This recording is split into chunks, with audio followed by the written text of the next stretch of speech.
Містере Моран, ми вчасно прибудемо в Бенгазі. А чому ні, Габріелю? Я попрошу капітана Таунза постаратися. 13:50. Рація не працює. Вийшов з ладу стабілізатор напруги. Тримаємо курс на Бенгазі. Дякую, Майк. Я тобі віддам. Як там справи? Погано. Жоден політ у цій старій бляшанці не проходив без проблем. Цього разу гавкнулися стабілізатор і рація. Аби це не затримало тебе, у мене 2 місяці відпустки, і ми зараз летимо не в робочий час. Приймачі нікуди не годяться, я точно знаю. Програвачі – інша річ. Надійніші.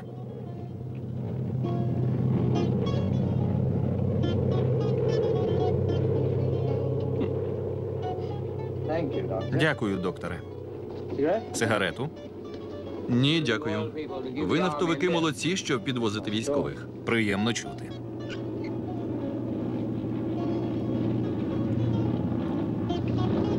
Вам погано, сержанте?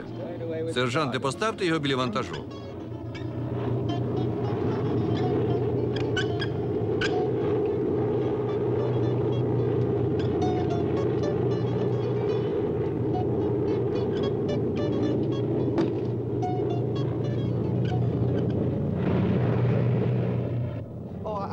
Я хотів сказати, що блок номер 4 по правому борту сильно скригоче. Мабуть, трохи заклинило. Не знаю, не мав змоги роздивитися. Мені звідси не чути. Треба глянути. Дай ліхтар. Ти готовий до уроку керування літаком? Я ще від попереднього не оговтався. Цього разу я все для тебе приготував. Тримай його прямо. Прямо і горизонтально. Курс 2 градуси. Дай мені. Прямо. Дивися, не перестарайся. Не відхиляйся. Дуже дякую. Тільки не залишай мене за штурвалом до віку.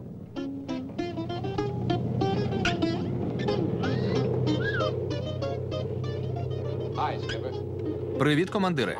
Як життя?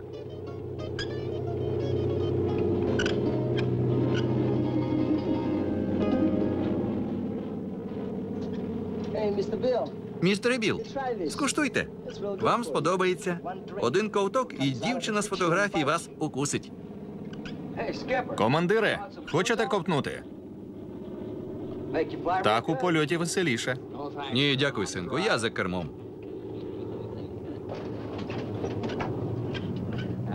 Я це заслужив. Від тієї туземної музики у мене голова розболілася.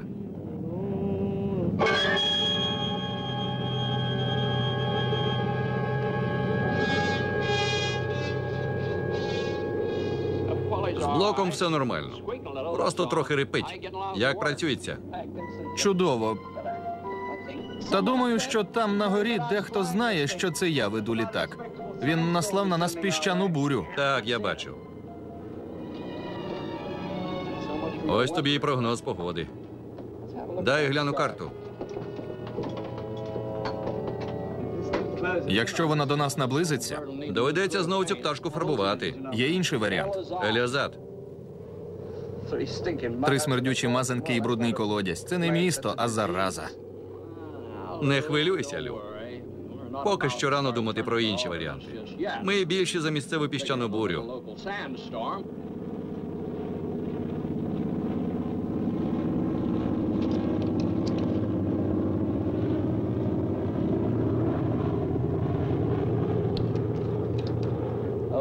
Старенька тітка з управління авіатранспорту дуже психує. А хіба пілот не сам вирішує? Якби не це... Не знаю, Лю. Нинішні пілоти не гірші за своїх попередників, але живуть не так, як ми жили. Раніше ми платили більшу ціну за те, щоб потрапити у цей світ. Літати було цікаво. Це правда, Лю. Було цікаво. Ти не думаєш, що нам варто? Повернути на запасний аеродром? Глянь в ілюмінатор. Нас наздоганяють.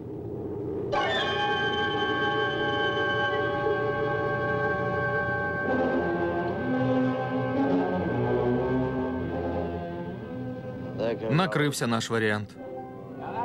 Попереду піднімається хмара. Треба з'ясувати, на яку висоту.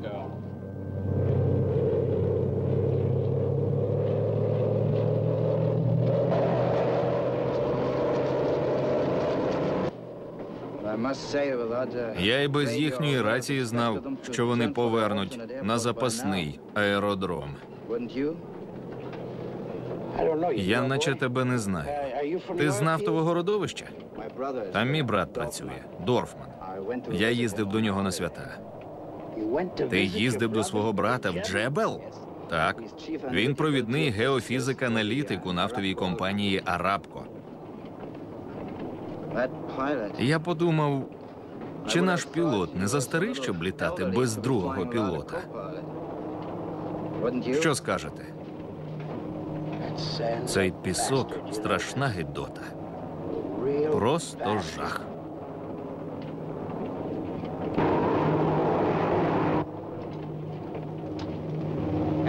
Стендіш! На стоянці поїзда не можна.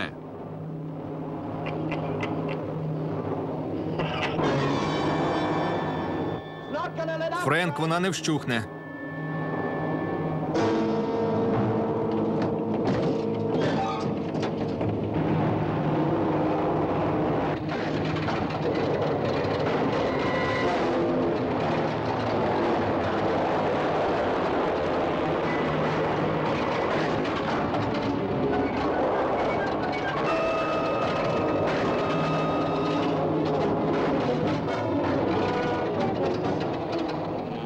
Знижуємося.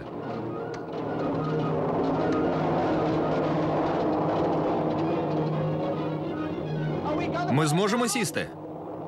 Правий двигун накрився, лівий наладан дихає. Треба сісти, поки він не здох.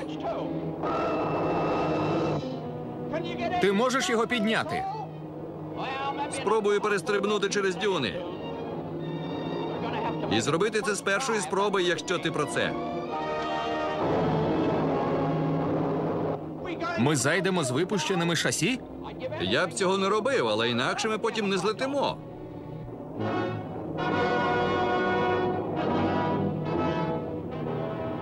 Мабуть, так.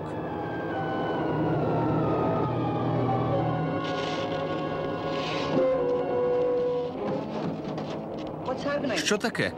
Що сталося? Світло коротить. Може спалахнути пожежа.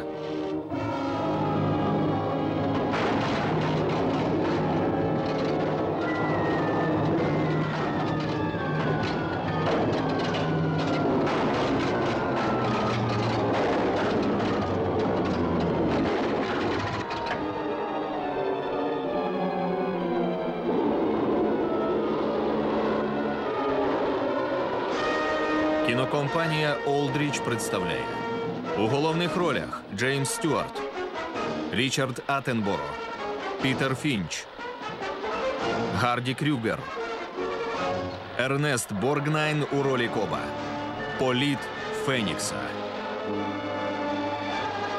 У ролях Єн Беннен, Рональд Фрейзер, Крістіан Марквенд, Ден Дарія, Джордж Кеннеді, Габріель Тінті, Алекс Монтоя, Пітер Бравос, Вільям Олдріч, Баррі Чейз.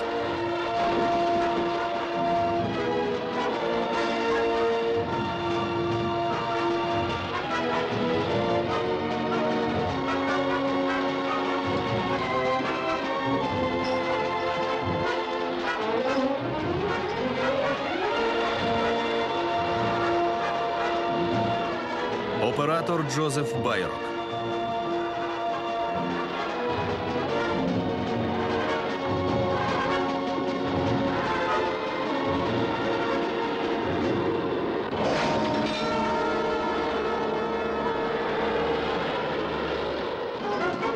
Композитор Девол.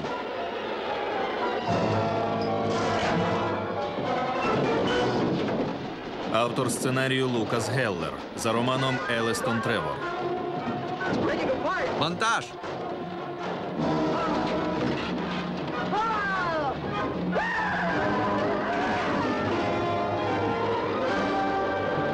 Продюсер і режисер Роберт Олдрідж.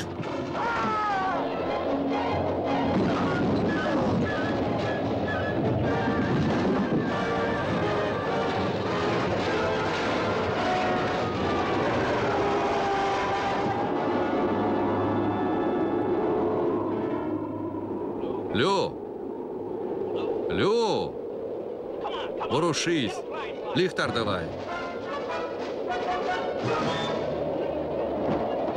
Випустіть мене звідси!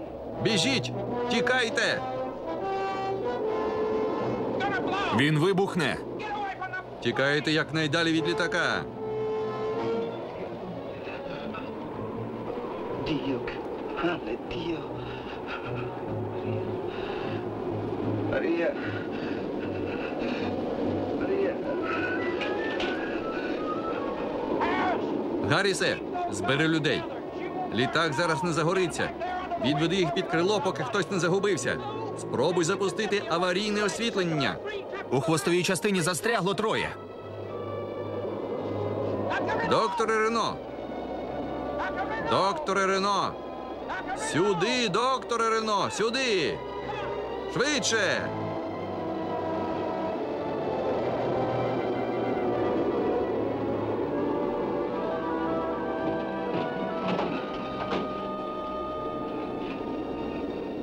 Обережно. Усі разом. Поволі. Отак.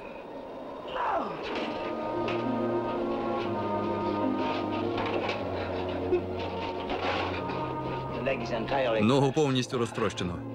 Знайдіть мій саквояж. Що з тими двома? З ними все. Що все?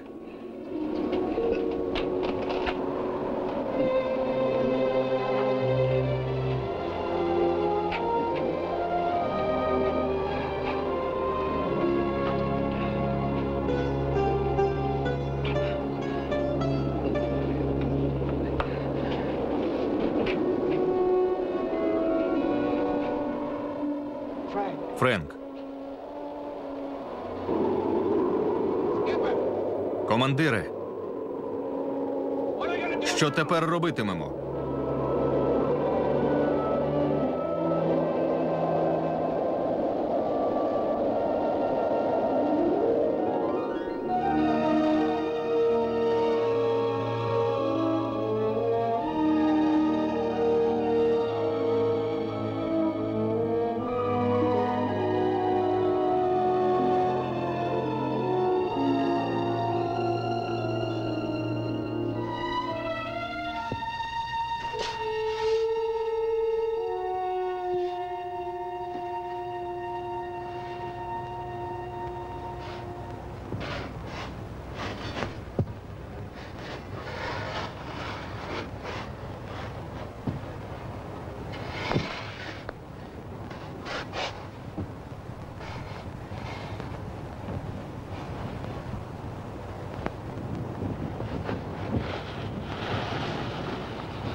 Хочете щось сказати? Що? Вибачте.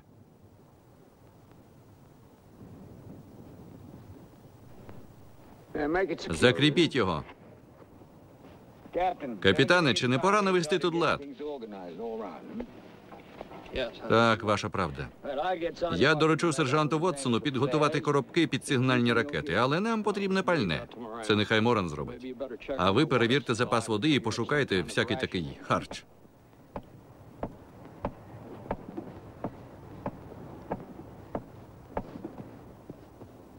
Скільки часу, за вашими розрахунками, ми тут пробудемо?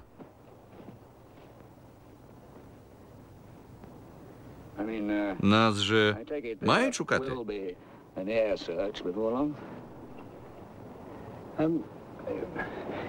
Так, але нас у Бенгазі ще не чекають.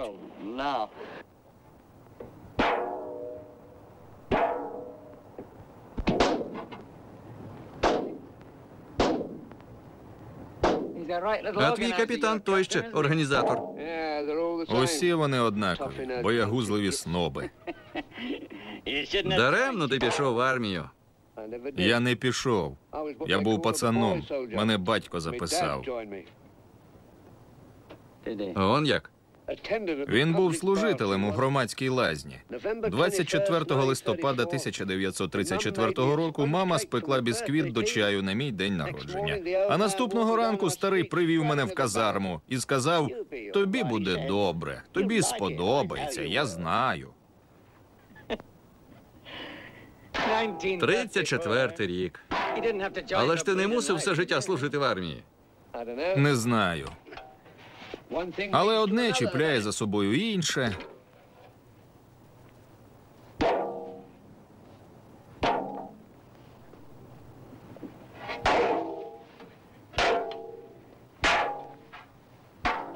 Фріц, даси книжку прочитати, коли закінчиш. Навряд чи тобі буде цікаво. До речі, мене звуть Гайнріх Дорфман. Та невже? Так, Сержанте, його звуть Гайнріх Дорфман.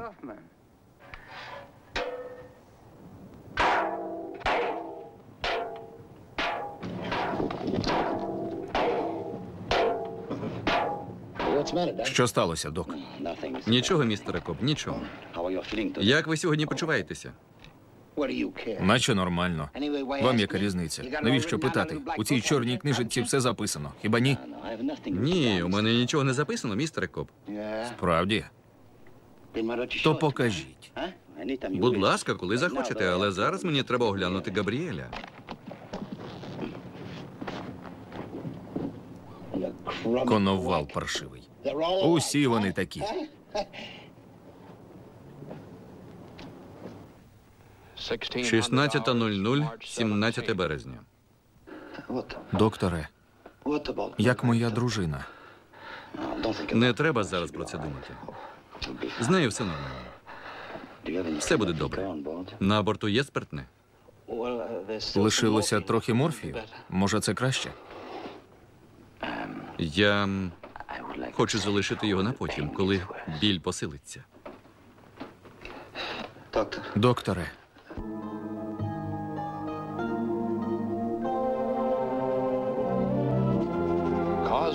Причина катастрофи – помилка пілота.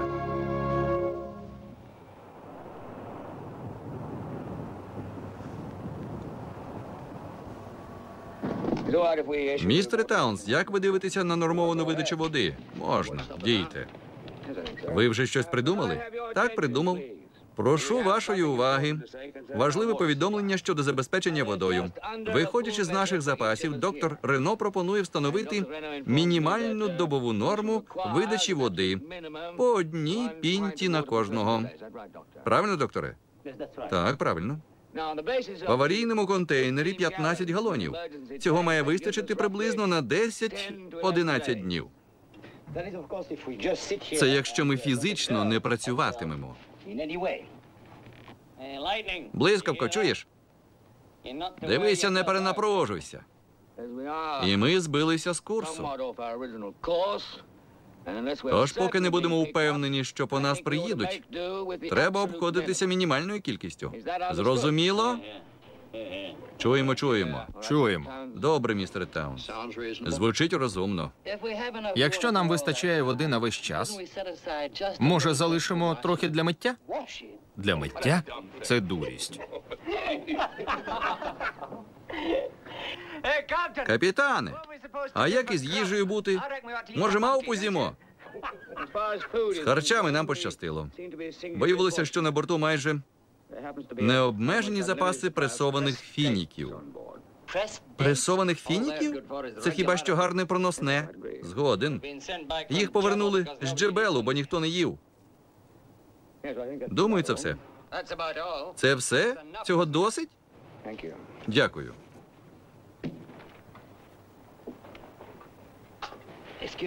Вибачте, містере Таунс, може, нас би мали побачити з рятувального літака? Не хвилюйтеся. Ви ще й про обід не встигнете подумати, як нас звідси заберуть. Розумієте, у компанії чекатимуть мого звіту про видобуток у Джебелі, щоб підбити річний баланс. Навряд чи розбита повітряна вантажівка сильно вплине на річний баланс, містере Стендіш. Ну, буде страховка, але шляхи страхових компаній не збагненні, як і господні. Тільки страховики не такі щедрі. Дефіцит все одно виникне. Мабуть, так. Але не хвилюйтеся, по нас приїдуть. Обов'язково. Дякую. Це має помогти.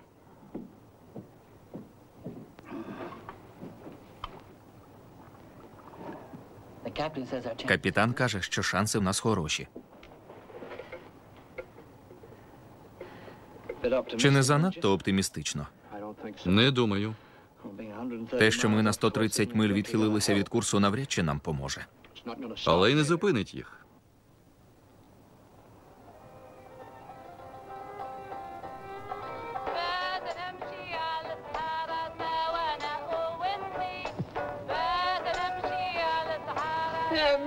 Працюєш під музику? Це мій. Я його купив. А ти не думав, що він може стати нам у пригоді? Він був тут, ніхто не сказав. Френк, він про нього не казав. Це я винен. Я мав би. Це мій.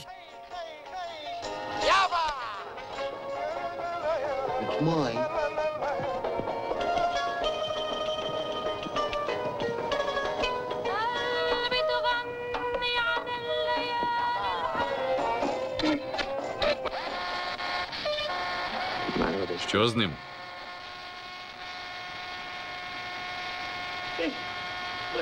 Погляньте на Гайнріха. Вимкни цю кляту бритву.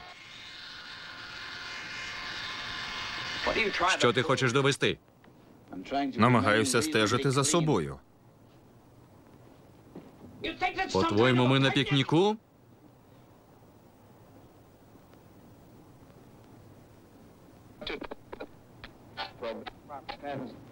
معي يطلب محافظتي للشعور على حكومة ديسانت والخمسة لكن مادك الحاجة لقوم الوكالة الآن مظبوط. Це місцева радіостанція з політичними новинами.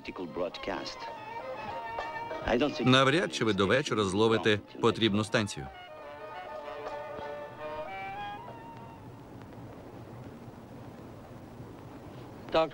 Докторе, про що говорив той хлопець? Про збереження води і 5-річний план іригації. Яка від цього користь? Чого в цій країні бракує, то це пабів.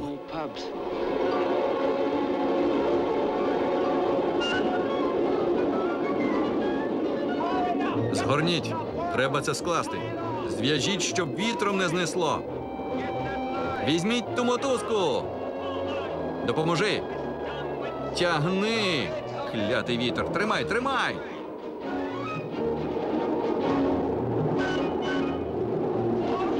Закривай давай. Тепер на борт. Штовхай. Залазь, зачиняй.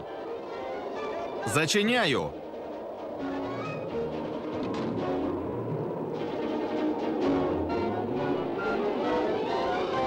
Залазьте. Двері замкніть. Швидше. Як почуваєшся?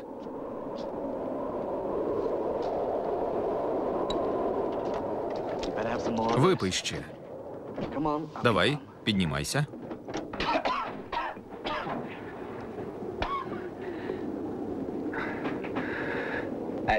Ви це любите більше, ніж я.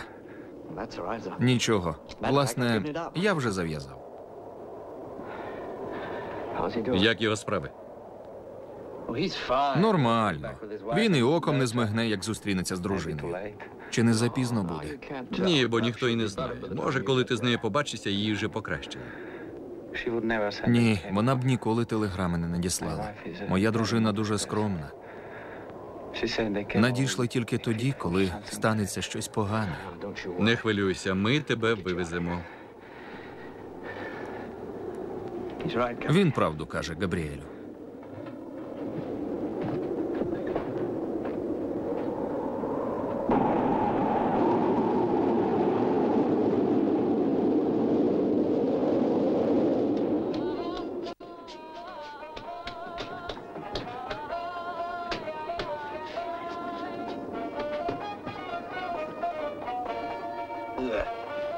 Ні. Через піщану бурю буде складніше. Знайти нас? Ні, навпаки, все буде простіше. Вони просто покинуть пошуки. Що, ти теж не боїшся? Не втрачай надії, коли вода закінчиться, починай сміятися.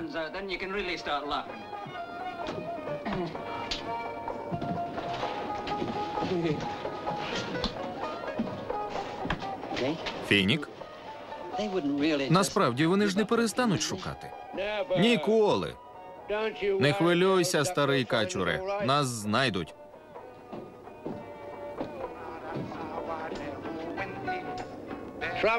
Та, на жаль, ми всі будемо мертві.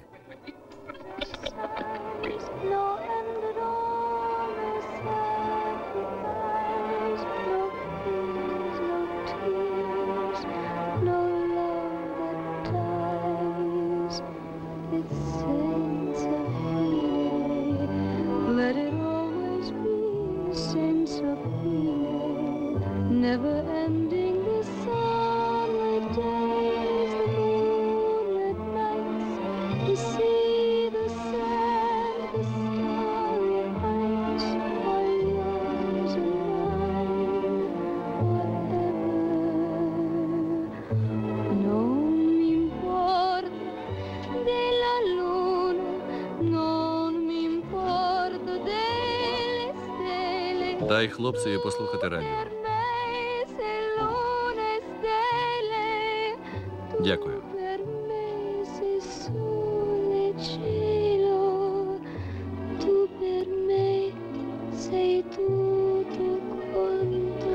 Дякую. Дякую.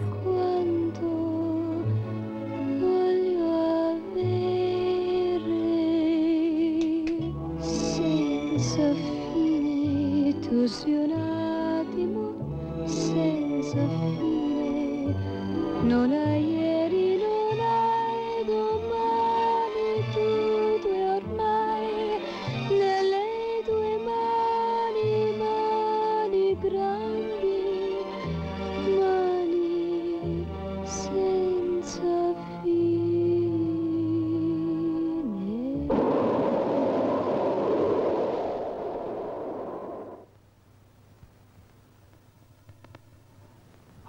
Я казав нашому другу Стендішу, що ми навіть не встигнемо про обід подумати. Це було 3 дні тому. Це 5-й день.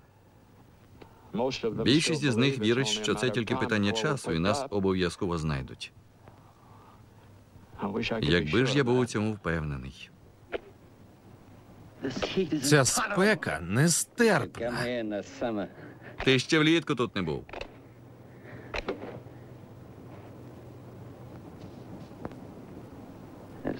Влітку чудово.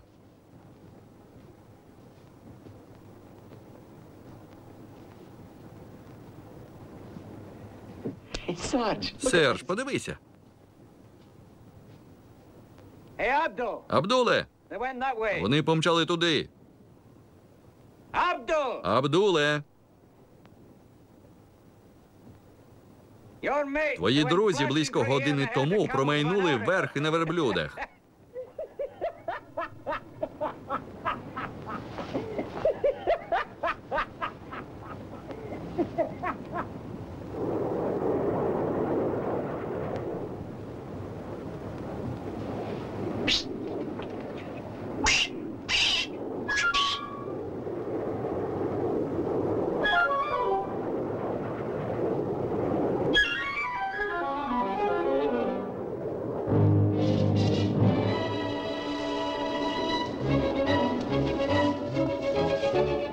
Вони нас бачать?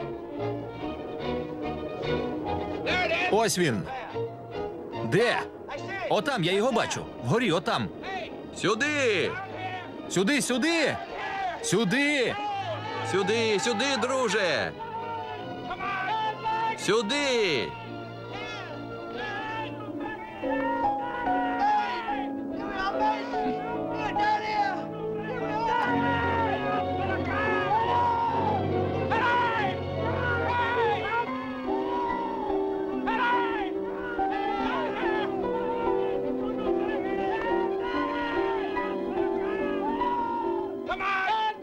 Сюди, повернися! Дуже високо. Кілометрів 10. Скоріше 12. У цій місцині немає авіакомпаній. Навряд чи ви нас побачили, навіть якби шукали. Мабуть, так. Повернися, ми тут, сюди! Заспокойтеся, ви марнуєте час. Нас не побачили. Чортові пілоти! Від цих сигнальних ракет тільки сморід, не варто їх запускати. Тоді більше нічого не буде, нас ніхто не знайде. Правда, Стендіш? Ніхто. Пора звідси виходити. Ви чули людей. Знаєте, що вони думають? За 5 днів було 2 піщані бурі. І невідомо, чи нас взагалі шукають. Шукають. Хай там як, ми на 100 миль відхилилися від курсу. І в якому напрямку ви плануєте йти? Де найближче джерело води? Ти обіцяв показати на своїх картах. І покажу. Скількох людей ви з собою берете? Крім сержанта Вотсона, ще не знаю. Пора це з'ясувати.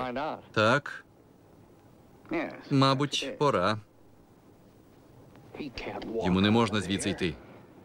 Звісно, ні. Але він має право спробувати.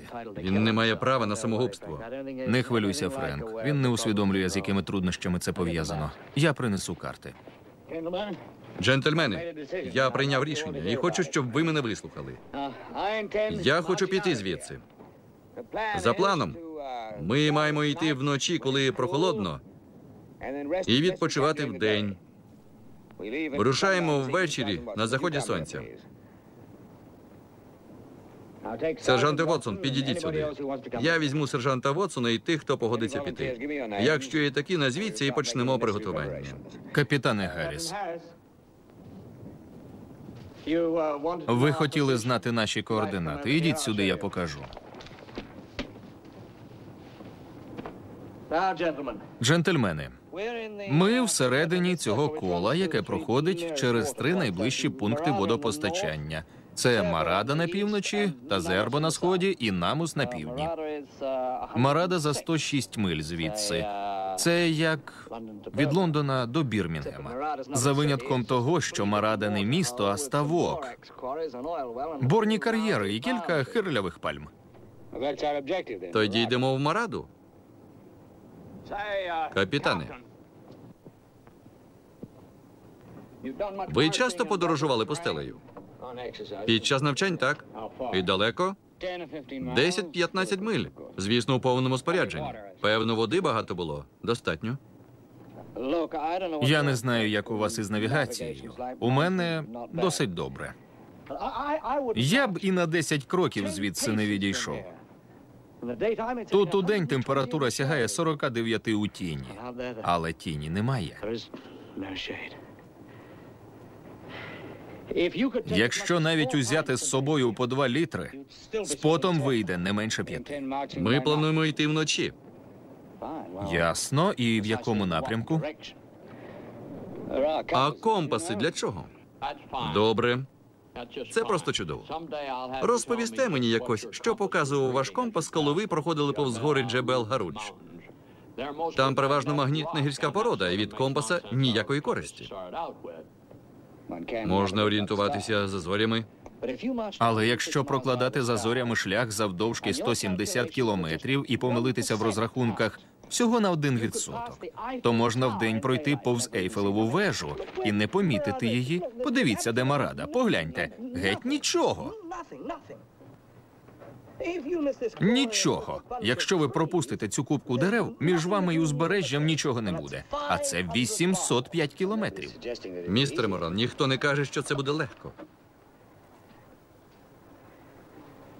Скажіть, капітан, ви правша? Так, а що? Це означає, що ваша права нога розвиненіша за ліву і крок нею довший. Отже, якщо компас вас підведе, ви ходитимете по колу у лівий бік і нічим не зможете зарадити. Нічим. Ваша правда, містер Таунс. Але ви говорите про праворуких цивільних. На курсах підготовки офіцерів запасу нас, військових, навчають марширувати точним маршрутом. Я б вислав уперед сержанта Вотсона. Він шульга. А тепер, з вашого дозволу. Ходімо, сержанте.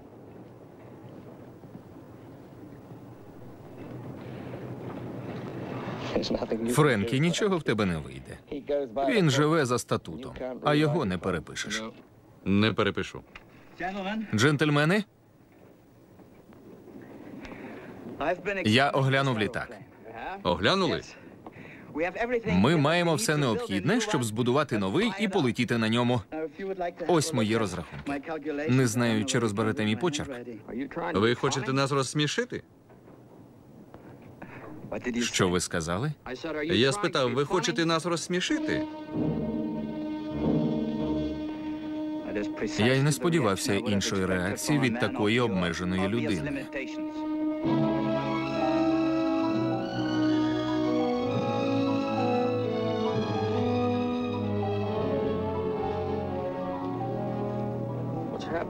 Що з людьми коїться?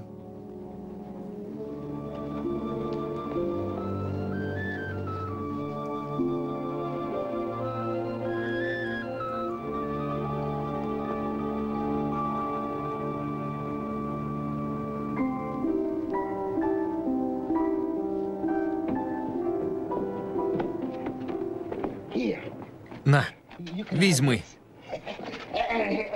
І ще? Тримай. Тримай, Радбич. Мені це більше не потрібне. І це теж. У тебе куртки немає. Візьми мою. Вона мені не знадобиться. Думаю, мені не варто. Чому? Чим вона погана? Хороша куртка. Я за неї у Марселі 50 баксів віддав. У Штатах вона б усі 100 коштувала. Ну, якщо ти справді цього хочеш. Певна річ.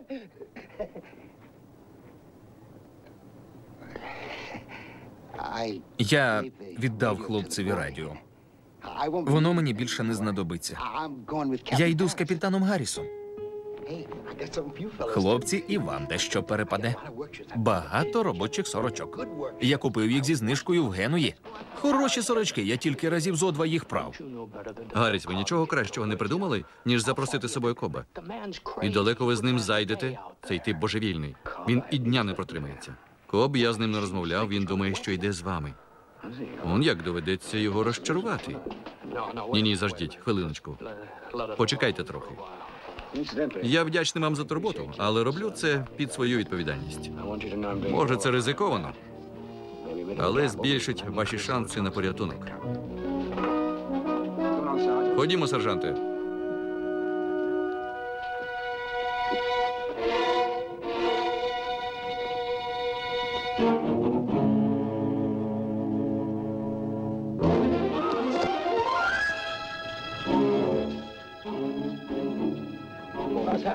Сержанте, що сталося?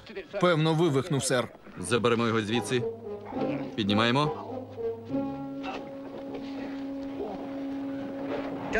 Я спіткнувся в дверях. Певно, за щось зачепився. Наче нічого не зламав. Може, це просто розтягнення? Шкода, що льоду немає. Що ж, сержанте, ви вибули із лав. Такий я везучий, сер. Я буду вас обтяжувати. Нічого не вдієш. Може, я сьогодні відпочину, а завтра... На жаль, у нас обмаль часу. Не переймайтеся, сержанте. Так, сер. Як це не переймайтеся? Ви ж будете там сам. Ні, ні, не сам. Він не піде сам. Я піду з ним.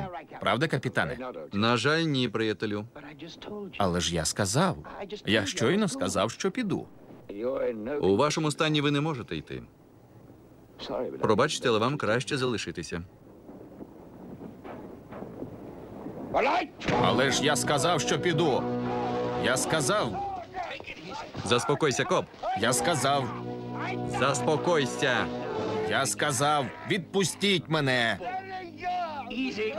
Опануй себе. Тихо. Ми не хочемо тебе кривдити. Я вам сказав.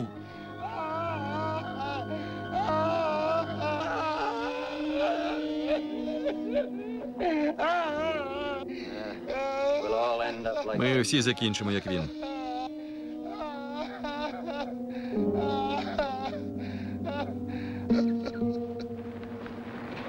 Leave him now, Captain. Нехай, капітане. I'll talk to him. Я з ним потім поговорю.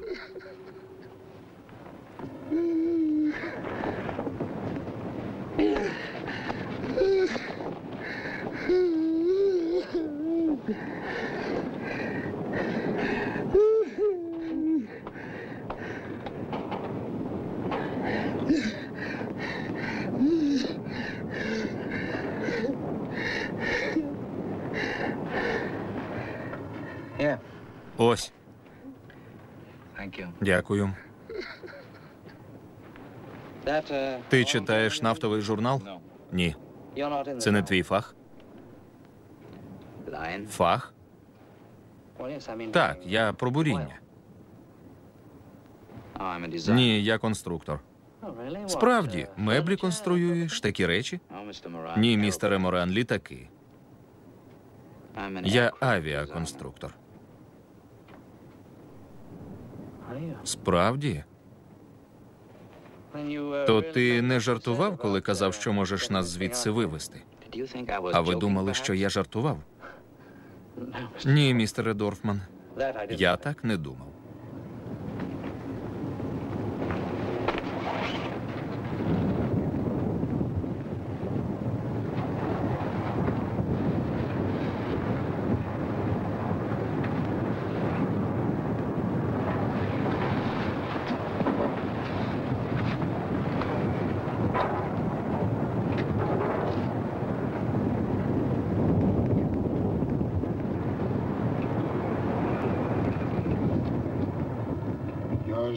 Ви завжди псуєте мені життя. Чому ви сказали капітану, що я не зможу піти? I didn't tell you. Я нічого не казав. Та невже? Хіба не ви зняли мене з роботи у Джебелі? Я очолював бригаду з 7 бурильників. Ви вважали, що я не здібний для такої дріб'язкової роботи? Мені півроку довелося кантуватися на цій паскудній роботі. Я міг би знову стати бригадиром. Але ж ні, вам треба було все зіпсувати. Well, you still Ви could можете go back. повернутися? Та ну, куди? Божевільному не дозволять керувати бурінням. Nobody's Містере describing Коб, you. ніхто не називав вас божевільним. That's what I Саме mean. це я й хотів сказати. Now you Зрозумійте, really must try to understand. що будь з ким може статися розумова перевтома, розумове Mental exhaustion виснаження, can happen to anyone, але це не but it назавжди. doesn't last. Я не розумію цих мудрованих слів. І роботодавці теж їх не розуміють. Possibly Може not, і ні. but it will pass. Але це минеться. It will pass. Це минеться, запевняю вас. I tell you now, Кажу тобі, друже, we're better off краще нам бути right тут, here ніж than мандрувати on that пустелею. bloody desert.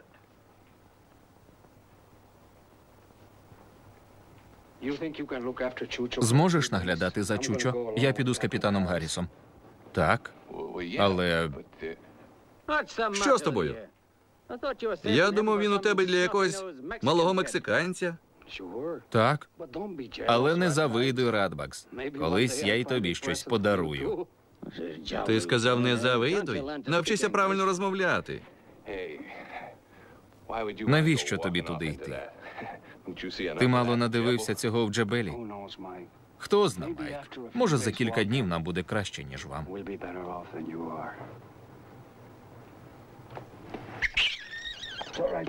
Спокійно, Чучо. Я повернуся. Все добре, Чучо. Заспокойся. Адіос, Чучо.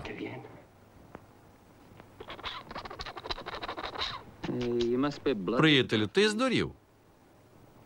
Може, капітан Гарріс навчить мене розмовляти так добре, як ти, малий Радбакс. Бовдур, придурок.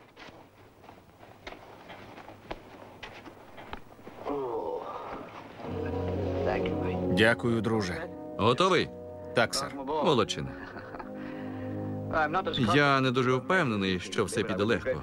І був би вам вдячний, якби ви через 3 дні опівдні пустили дим. Це нам допоможе повернутися. Через 3 дні? Так, пізніше це не знадобиться. Капітане, ми зичимо вам усього... Ви знаєте, як ми всі ставимося. Так, ходімо.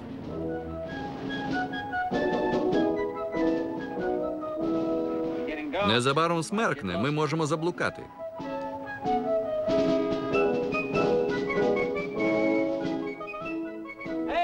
Бабазо! Повільніше! Не забувай, у тебе плоскостопість. Адіос, малий Радбакс.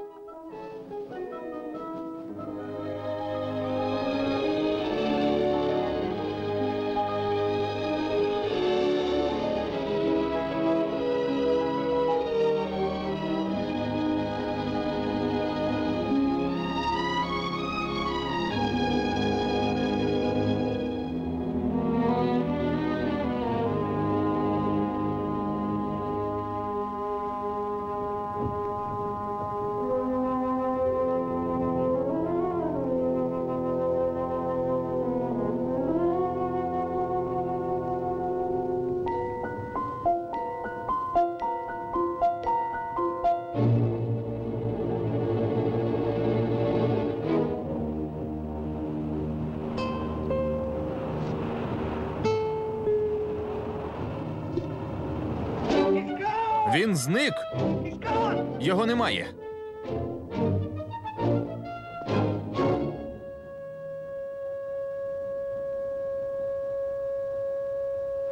Він зник.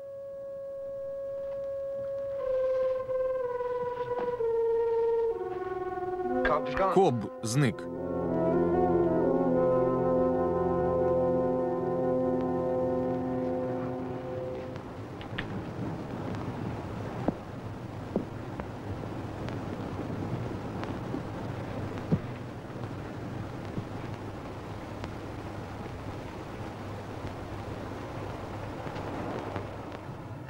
Я не розумію. Вони його звідти бачать чи ні? Звісно, ні. Вони краєвидами милуються. Ти там бував? Така краса. На тому боці велике озеро. Там є моторні човни.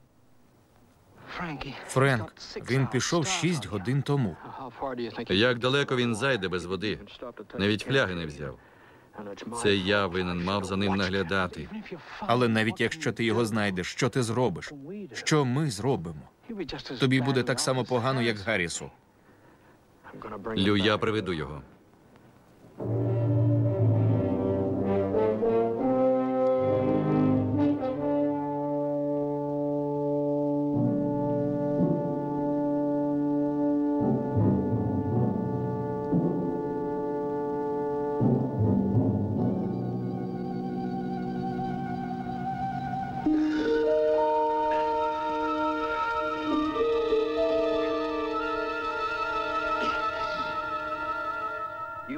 Ви побачите, що в нас є все необхідне. Зварювальні пальники, сталевий кабель, всі потрібні інструменти. Усе це обладнання цілком пристойне. Чому його повернули? Ви знаєте, які ці інженери. Їм аби нові інструменти, якщо хтось інший за них платить.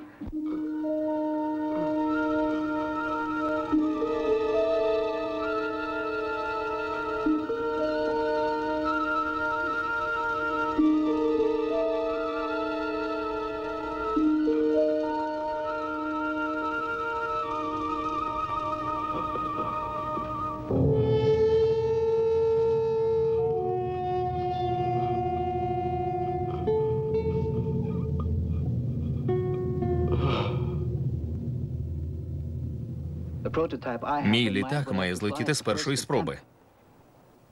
А для цього, містере Моран, потрібен першокласний пілот. Може, це і не найкраща реклама, але Френк Таунс – один із небагатьох першокласних пілотів, які ще лишилися у вашому світі натискання кнопок. Справді, так, справді. Він буквально навпомацьки пілотував летючі етажерки, коли ви ще в школу не ходили. Оце й погано. Він усе запам'ятав, але нічого не навчився. Та він вважає за потрібне йти в пустелю на пошуки нікому не потрібного божевільного. Тому це питання має суто академічний характер. Погодьтеся, містере Моран. Згоден. Суто академічний.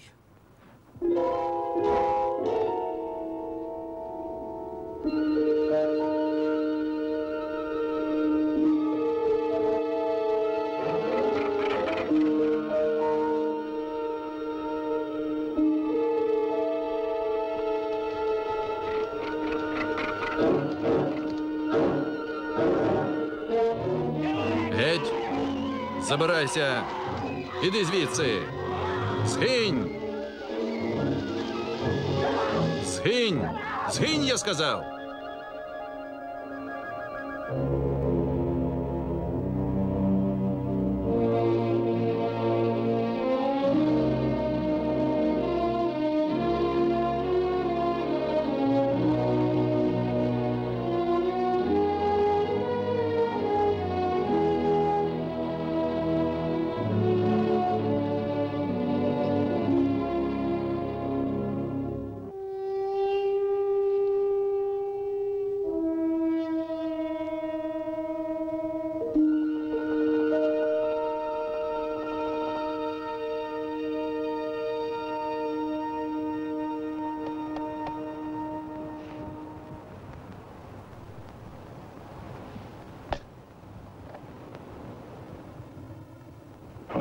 Що це? Що таке?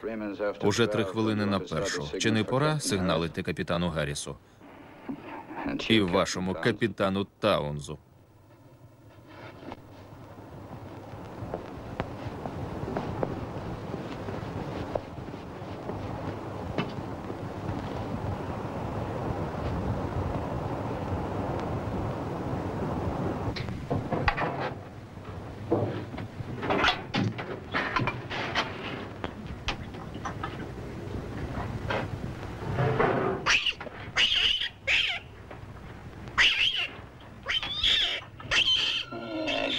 Геть звідси, смердючко.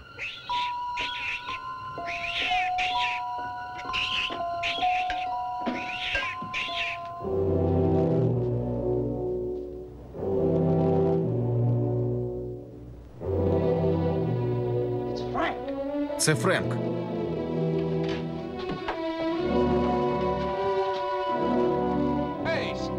Командире! Хто-небудь дайте води. Я принесу. Френк. Я йду по Коба.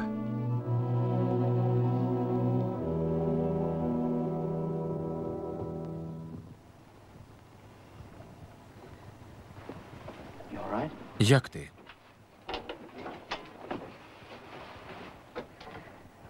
Лю, ми тут застрягли. Ти це знаєш. Френк, я знову розмовляв з Дорфманом. Я розумію, що він тебе дратує, але думаю, що ми його недооцінюємо. Що він тепер придумав? Може, його план нікуди не годиться, але ти єдиний здатен пояснити це йому. Я прошу тебе, поговори з ним. Просто поговори. Просто поговори.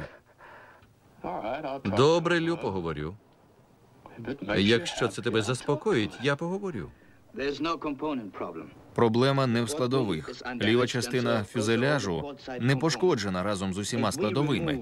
Якщо ми заберемо крило з правого борту і прикріпимо його на правий бік лівої половини фюзеляжу, і проведемо таку саму операцію на хвостовій частині, ви побачите, що ми отримаємо основу нового аеродинамічно повноцінного літального апарата, розумієте? Розумію. Треба тільки почистити лівий двигун від піску, який його заглушив. Стартер Кофмана в робочому стані, тож двигун ми запустимо легко. І якщо не змарнуємо всього пального на сигнали капітану Гаррісу, які навряд чи йому поможуть, матимемо потрібний запас. Вилилася майже вся гідравлічна рідина, але я придумав спосіб прямого важільного і тросового керування. Тож це не проблема. Добре, з чого ви зробите шасі? Після останнього приземлення шасі вийшло з ладу, але у вантажному відсіку вистачає двотаврових профілів та лонжеронів, щоб виготовити полоскову платформу для злету. Полосково? Лижі, містере Моран, лижі. Для того, щоб злетіти, ви маєте підвести літак до низини за віддаленою дюною. Її поверхня має підійти. Тепер щодо здатності летіти. Конструкція в цілому не викличе проблем. Центр ваги дозволяє розподілити навантаження, тобто нас, на обидва крила. Стривайте. Ви пропонуєте прив'язати людей до крила, як мішки з картоплею? Звісно, вони будуть за обтікачами. Господь з вами. У нас поранений чоловік. Лікар каже, що його не можна пересувати. А ви пропонуєте його прив'язати і трусити, як ковбоя на родео? Я не це мав на увазі. З наявними матеріалами і персоналом на проєкт піде 12 днів. Думаєте, містер Скарнаті проживе 6 днів? Може, менше. Бачите, про цю проблему навіть не йдеться. Містер Скарнаті залишиться тут. Ви нікчемний. Навіть із людьми навантаження крила становитиме половину від звичайного, бо фюзеляж, правий борт і шасі залишаться на землі. Ще питання є? Так. Є кілька. З'ясуємо, чи я правильно все зрозумів. Ви хочете зняти праве крило, перенести його на лівий бік і там притулити. Правильно? Звісно, штирі будуть не з того боку, але Штирі? Забудьте про штирі. Ви знаєте, скільки важить крило?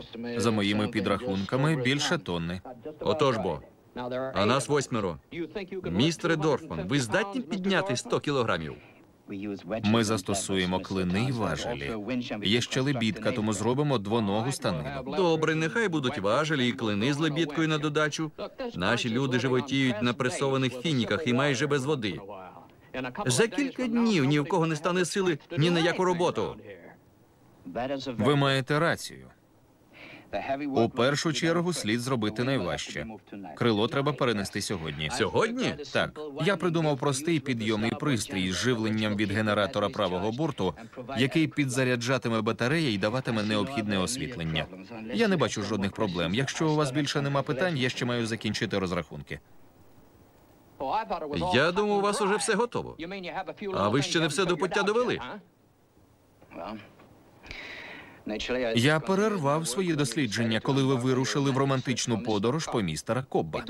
Містере Таунс, для цього проєкту нам потрібен пілот. Щиро кажучи, я не очікував, що ви в тій подорожі виживете. Та ви знову з нами, тому я можу закінчити розрахунки. Без проблем. Я вам одну підкину. Ви кажете, що на побудову вашого апарата піде 12 днів. Дуже добре. Якщо нам пощастить, води вистачить ще на 10 днів. Є кілька галонів антифризу. Цього досить для дистиляції ще днів на 4. Але вода й справді вирішальний чинник. Ми можемо померти до закінчення вашого проєкту, а можемо вижити. Але для вас це лише вирішальний чинник. Зараз я дещо скажу, і ви зрозумієте, що ваші плани безглузді. Скажіть. І це не буде порадою ветерана авіації. Я чимало політав на своєму віку і на кращих машинах, ніж ця залізяка. Я вірю, що у вас був колоритний життєвий шлях, але річ не в цьому. Може, ви знаєте набагато більше за мене про аеродинаміку, коефіцієнти лобового опору і фактори стресу. Ваша теорія чудова. Але зауважте, містере, потужність цього двигуна становить 2000 кінських сил. І якби мені стало дурості його завести, він би розніс вашу латану купу брухту на друзки, а пропелер посік би нас на фарш.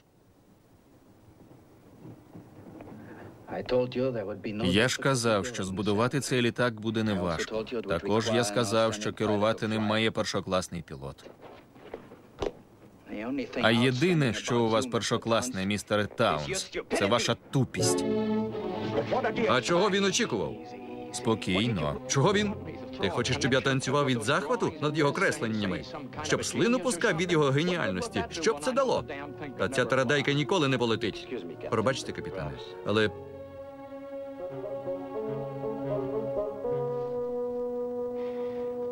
Подумайте про інше. Дехто з цих людей помре раніше, ніж закінчиться вода. Але їм треба дати надію. Можливо, участь у будівництві їм допоможе.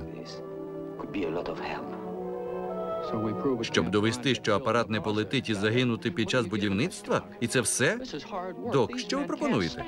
Це тяжка робота, ці люди не витримають тяжкої роботи. А бачите, як помирають товариші, ще важче.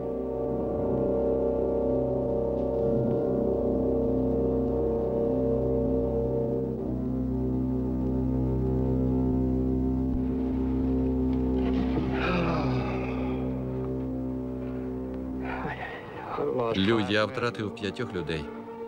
Габріель при смерті. З ним буде 6. Хочеш, щоб я вбив решту через марні спроби злетіти? Не знаю, Лю. Нічого не вийде. Не може вийти. Це неможливо. Може, й не вийде. Може, це нас усіх уб'є. Але якщо є бодай один шанс із 1000, що він правий, я готовий ризикнути. Це краще, ніж сидіти і чекати смерті.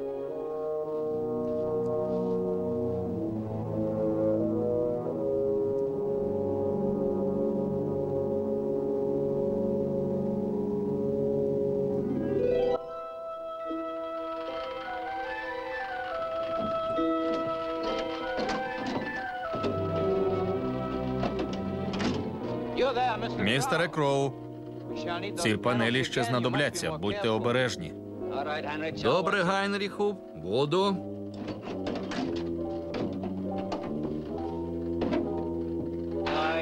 Він гарний хлопчина, як сонячний промінчик.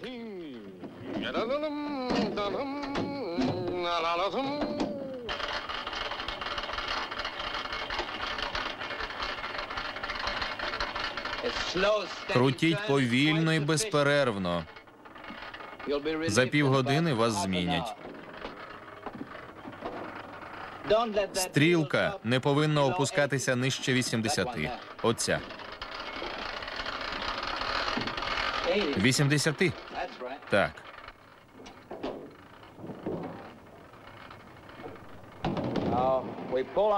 Тягнемо на рахунок 3. 1, 2, 3.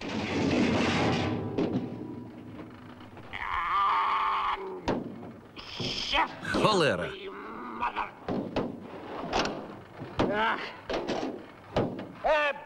Беламі! Коняко, іди сюди, допоможи мені. Почекай, малий Радбак. Я йду.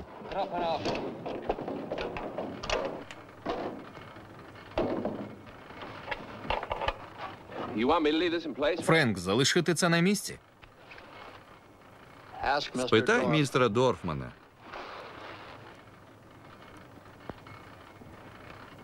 Залишайте обидва болти на місці, доки підпора не буде готова до навантаження. А коли закінчите, містере Моран, я зроблю розмітку для складання.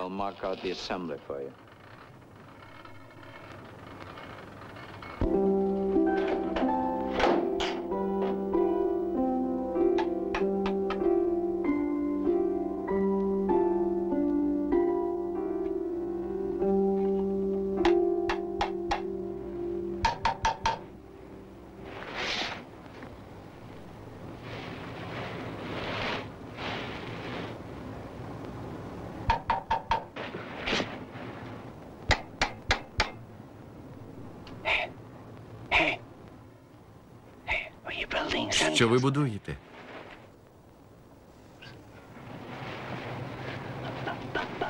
Замки з піску? Навіщо це? Поясніть. Навіщо? Я роблю дистилятор. Пісок не дасть трубі зламатися, коли я її зігну. Чудово. Дуже винахідливо. Іноді я дивуюся, чому ви не виграли війну? Війну? Так, війну. Я не воював.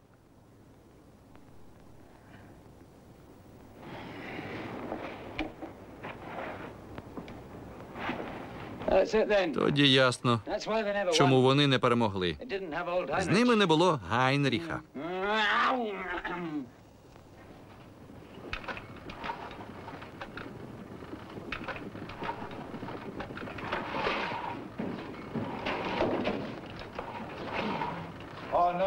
Ні, друга лебідка зараз не потрібна. Протягни через майданчик кабель.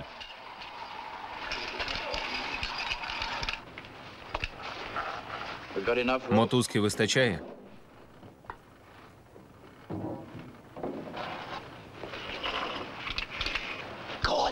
Іди, не примушуй дядька Гайнріха чекати. Бігом, бігом. Містере Вотсон, не забувайте, болтів не чіпати.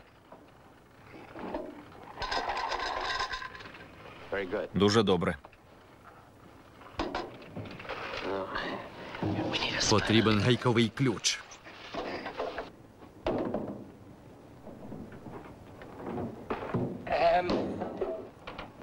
Є 38-й номер.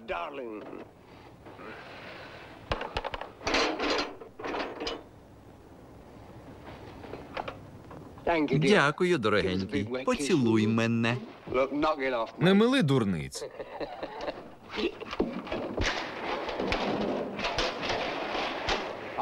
Все готово.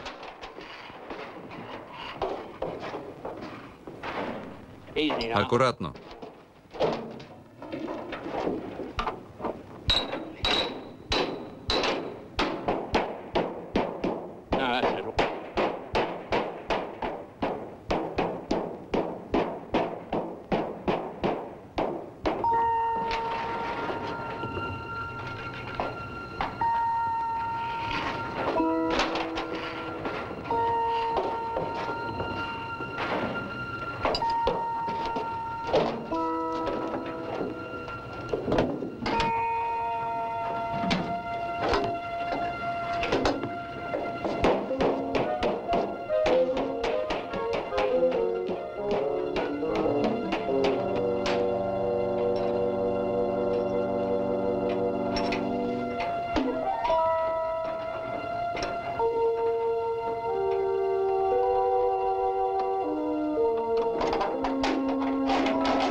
Давай. Отак. Давай.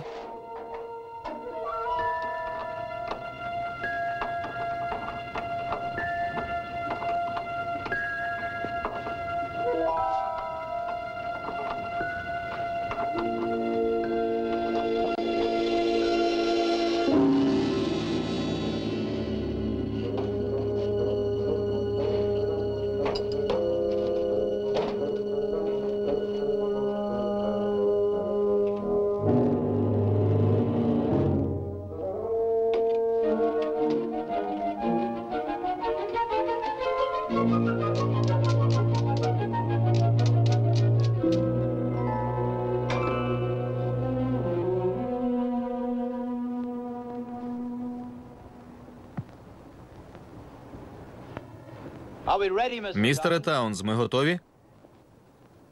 Думаю, так. Добре. Починаємо. Давай. Збільшити тиск. Отак, давай, давай.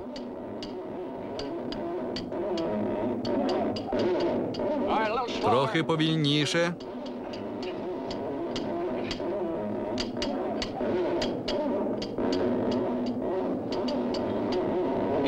Поволі. Не відпускайте, поволі. Поволі. Тягніть, сильно тягніть.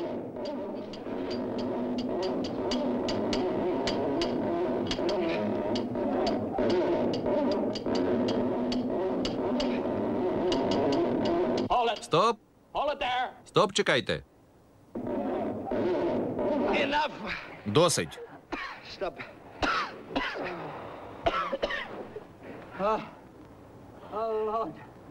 Як важко.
Гарріс! Гарріс!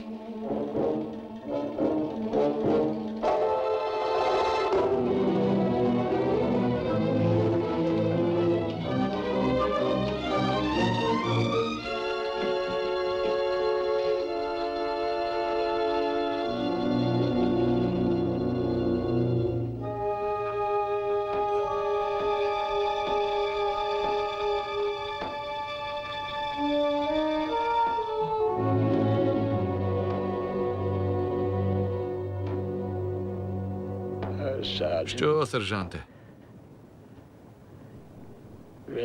На хазяйстві залишився. Так, сер. У ньому повно піску. Почисть його. Будь хорошим хлопцем. Так, сер. Ми вже 2 ночі працюємо. Але творіння Дорфмана, схоже, на літак ще менше, ніж спочатку. Зараз майже полудень, а він і досі працює. Однак у дечому він правий. Чоловічки з логарифмічними лінійками та комп'ютерами успадкують землю. Сумно, що Дорфман до цього не доживе. Але, мабуть, йому і не потрібно це бачити. Він і так це знає. Ось. Видно, що краще стало. Я спробую. Містере Стендіш, ріжте далі хвостову поверхню. Інструменти у фюзеляжі.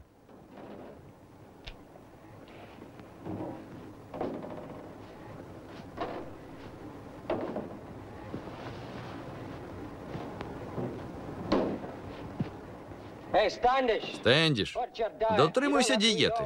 Не обов'язково всі фініки з'їдати. Залиш трохи для нас.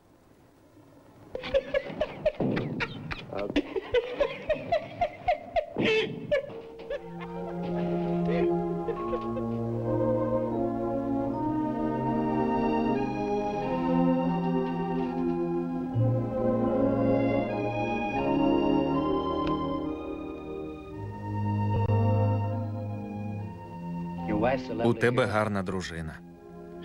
Вона померла. Ти цього не знаєш, напевне.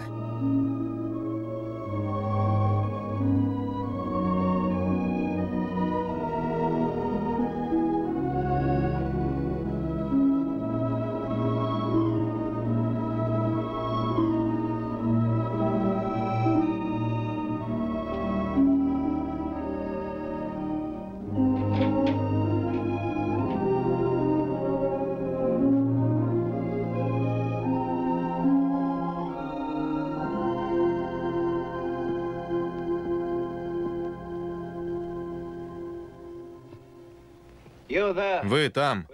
Допоможіть нам зі зварюванням. Йдемо. Тут все одно стає холодно. Сестри милосердя. Ваш брат знову гратиме на скрипці. Ви говорили з капітаном Гаррісом? А що я маю сказати капітану Гаррісу? Не знаю. Він дуже дивно поводиться. Он як.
Сюди. Сюди.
Ми готові продовжувати.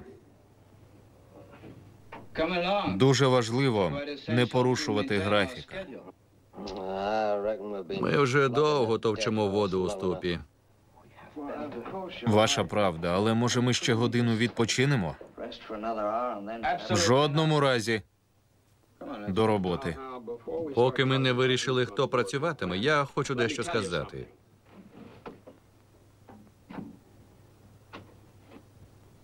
Хтось краде воду з цього бака. Воду? Хтось краде воду? Ви про що? Хто міг на таке зважитися? Дайте глянути. Ви впевнені? І скільки зникло? Я вчора почав перевіряти. Як вам це подобається? Я навіть не хочу знати, хто це, але знаєте, якщо це знову станеться, я когось застукаю, то вб'ю його. Це я. Ви?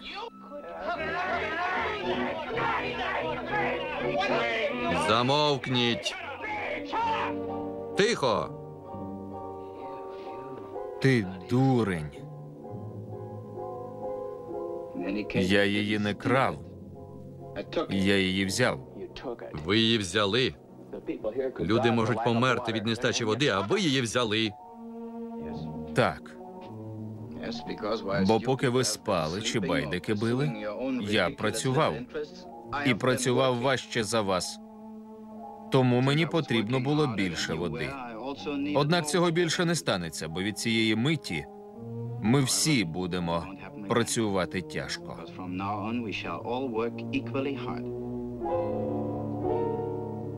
Це ясно?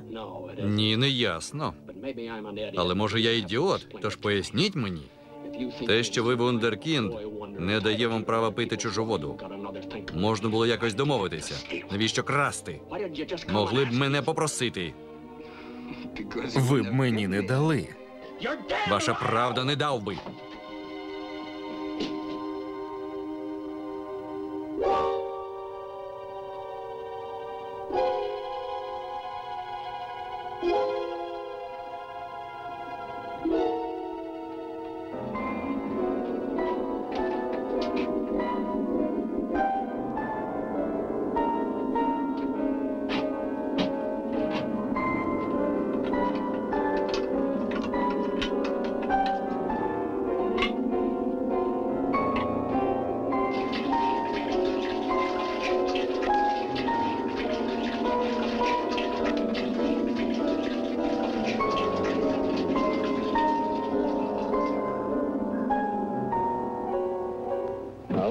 Якби він мені розповів, я б пожалів цього нікчемного Фрідса, на якого ви марно гаруєте. Але погодься, він божевільний. Припустімо, ми погодимося, що він божевільний. А решта, по-твоєму, ні? Думаєш, ти дуже нормальний? Чи хтось інший? Може і ні. Але його навіть не турбує, чи виберемося ми. Йому аби літак у повітря підняти, хай навіть усі загинуть. То й що? Нічого. Я вже виконав свою норму зі смертей. На моєму рахунку 5. Він хоче його збільшити? То ми знову до цього повертаємося. Так. Я не можу повірити, що тебе й досі непокоїть ці 5. Ні, мене сміх душить. Ти не смієшся. Тебе гризе думка, що ти помиляєшся. І що, можливо, наш маленький калькулятор знає відповіді на запитання. І що Френк Таунс, який пілотував усі відомі літаки, і міг у разі потреби сісти на тенісний корт і злетіти з нього, цей шибай, голова першопроходець, тепер усього лише відстала людина. І, можливо, такі чоловіки, як Дорфман, здатні будувати машини, що замінять Френка Таунза і працюватимуть краще за нього. А ти стаєш філософом. Припустімо, що ти убив 5 людей. І якщо ти отримуєш задоволення від того, що сидиш тут і жалієш себе, тоді добре. Але якщо ти справді вважаєш себе винним, то маєш докласти усіх зусиль, щоб витягти нас звідси. І якщо пиха не завадить тобі поговорити з Дорфманом, і ти бодай наполовину такий пілот, яким себе вважаєш, може тобі це вдасться. А якби ти не був пияком, то не став би другосортним штурманом на заштатному літачку. Якби ти не валявся на ліжку з пляшкою, то міг би прослухати по радіо рапорт інженера, і ми б тут не опинилися. Ясно?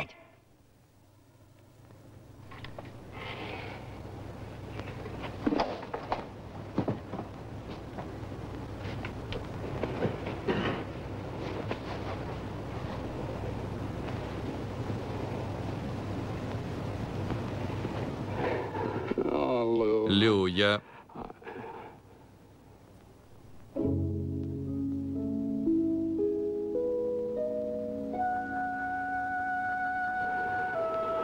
Лю...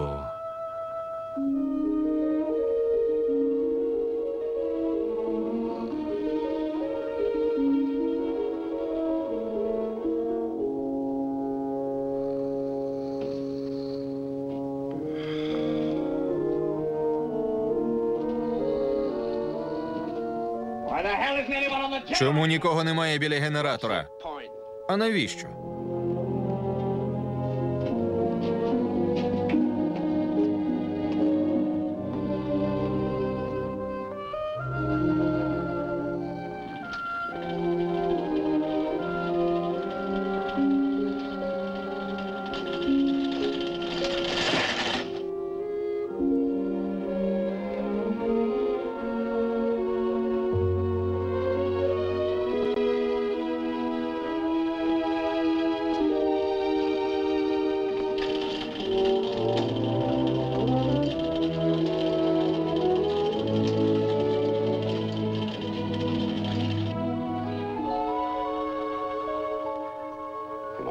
Ходімо працювати, волоцюго.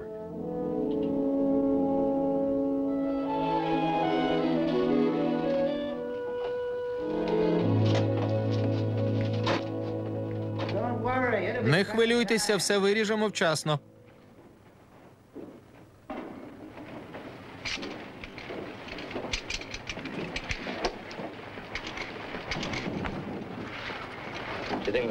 Думаєте, брати Райти схвалили б це? А чому ні?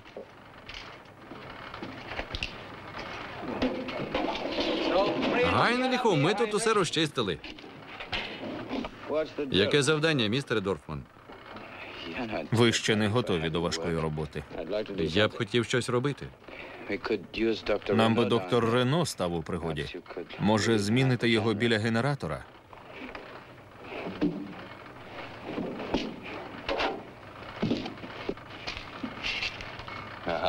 Як тобі це? Гайнріх Швейцер.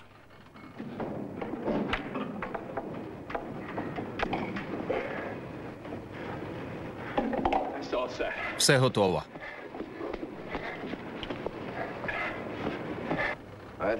Ми готові продовжувати. Починайте. Вперед!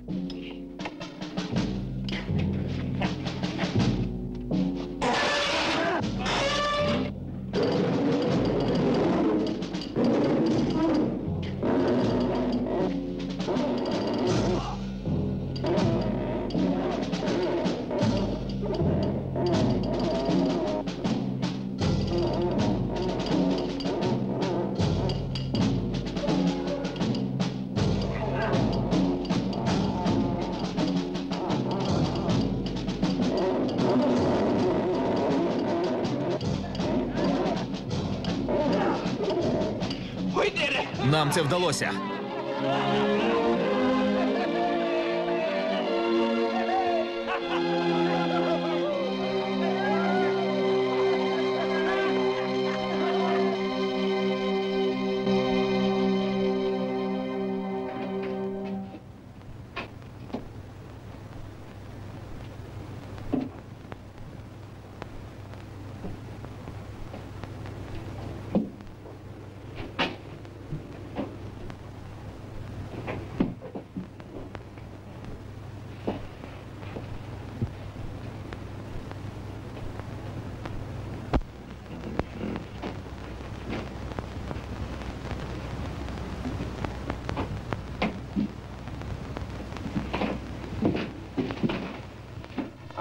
Всі готові? Почали!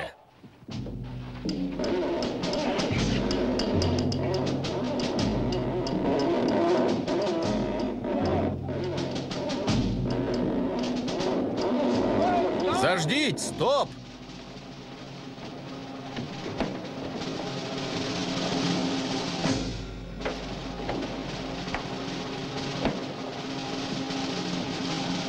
Добре.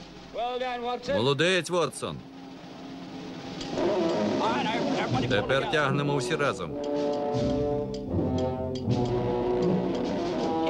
Не зупиняймося. Не зупиняйтеся. Добре. Продовжуйте.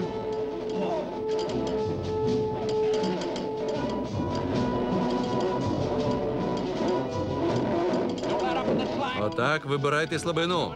Добре виходить. Добре. Заждіть. Заждіть.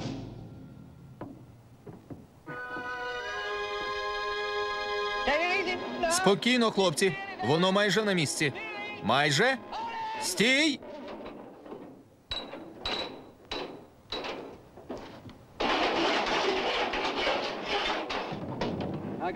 Коли я повернуся, напишу статтю в Daily Mirror, як я за 3 дні покинув курити.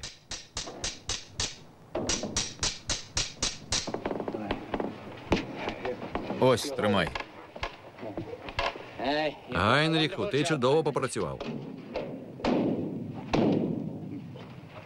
Але чи полетить машина?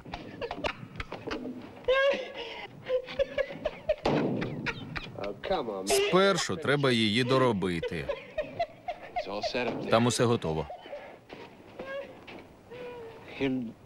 Це вже на щось схоже.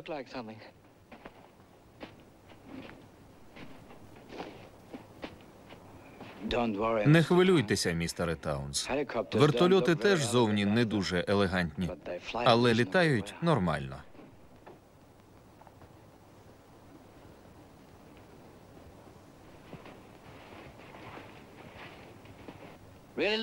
На вигляд непоганий.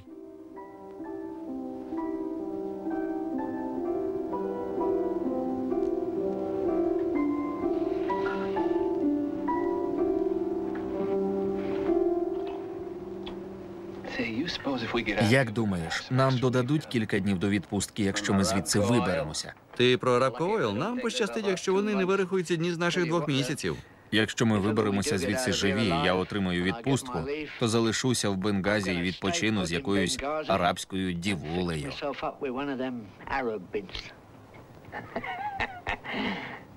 У Бенгазі ти не тільки такий відпочинок знайдеш. Я там був. Ні, чесно. Торік я був в одному місці. Там була така дівчина Фаріда. Вона танцювала. Це треба було бачити. Я кілька ночей прокидався в холодному поту, коли про це згадував. Певно, то була якась побита віспою стара шкапа з Манчестера. Правильно?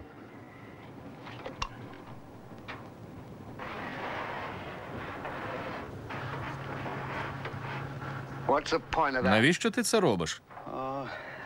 Не знаю. Просто захотів назвати його. І що це буде за назва? Це ім'я птаха. Фенікс – міфічний птах, який спалив себе і постав з попелу. А це не така вже й дурість.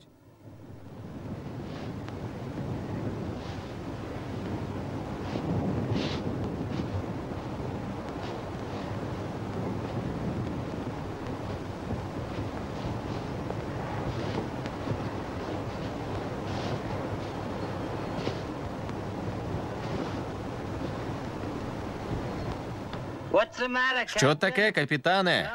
Морем пахне.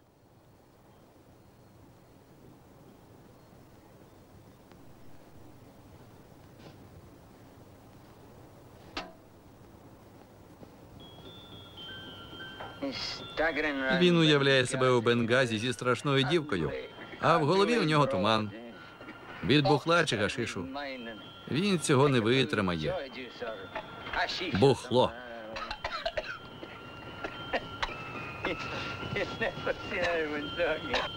Що з ним?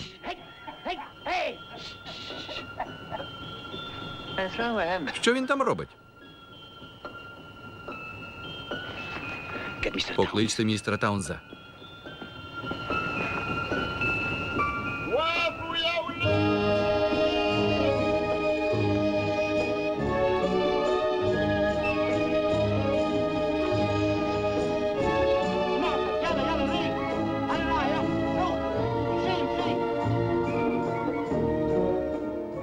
Одинадцять, 12. Вони не по дорозі їдуть. Так, може, це арабська рейдова група? Підіть, скажіть людям, нам краще не поспішати. Попросіть містера Таунза прийти сюди. Я вже сказав йому. Там, отам.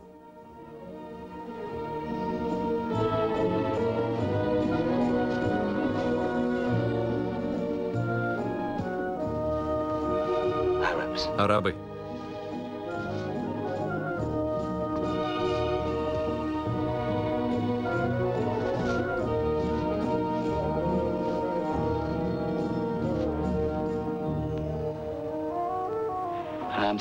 На жаль, це все, що я знаю. Але я не розумію. У них є верблюди. Вони б могли нас звідси вивезти. Якщо це рейдова група, вони вигнанці зі свого племені і не дружать з законом. тож вони приб'ють нас і оком не змигнуть. Скоріше за все, вони заблукали, і їм так само, як і нам, бракує води. Вони тільки ускладнять наше становище. І якщо ми на них не зважатимемо, вони поїдуть, а ми повернемося до роботи. Та чому ж з ними не поговорити? Хіба не можна? Вони наче приязні. Я б на це не розраховував. Нехай, але треба з'ясувати. Цього разу я піду з вами.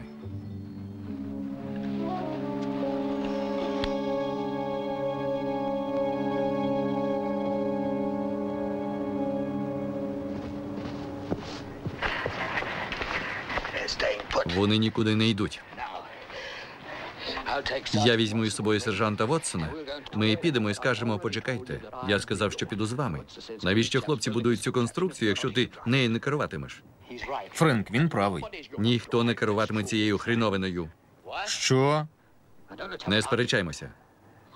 Мені однаково, хто піде. Але більше шансів у мене із сержантом. Спершу ми скажемо, що нас тільки двоє. Ми підійдемо до них з іншого боку, щоб у разі чого вони вас не знайшли. А якщо вони поведуться вороже, ми втечемо назад. Думаю, форма справить на них враження. Де сержант? Сержант усередині. Ясно? Френк, це логічно. Ось диви, сержанти, готові? Що таке, неприємності? Нічого, ніяких неприємностей, сер. Тоді ходімо. Я не піду. Що це було? Я не піду. Сержанте, ви, мабуть, не зрозуміли. Я вам наказую. Ви маєте піти зі мною.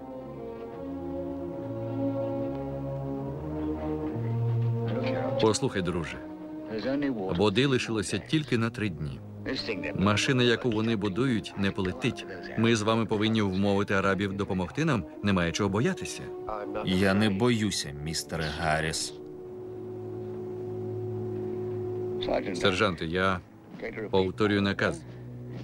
В разі відмови це означатиме, що ви зумисне не підкорилися наказу старшого за званням офіцера. Це зрозуміло? Не принижуйте себе, Вотсон. Передайте чергування і ходімо зі мною. Ви не залишаєте мені вибору. Я вас заарештую. Віддайте револьвер. Ні. Ви відмовляєтеся? Дуже добре, сержанте. Містере Таунс, я піду сам. Прошу вас не світити і зберігати тишу, поки я не повернуся. Я попрошу їх не шуміти, світла теж не буде. Добре. Я піду з вами. Дякую, але в цьому немає потреби. Як сказати, я трохи знаю арабську, а ви? Не дуже. Але вони мене зрозуміють. Можливо, не так, як ви собі уявляєте. Я хочу піти з вами. Merci. Allons-y.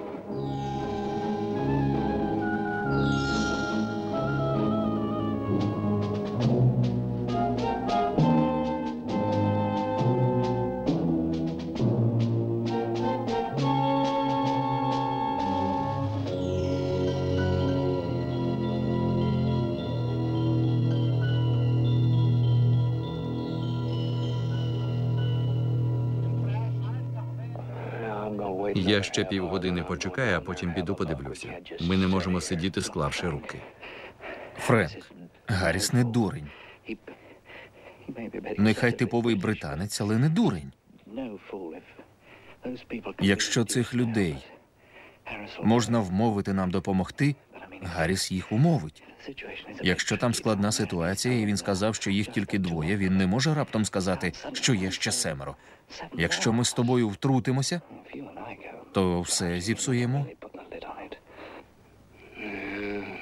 Може, ти і правий. Як завжди.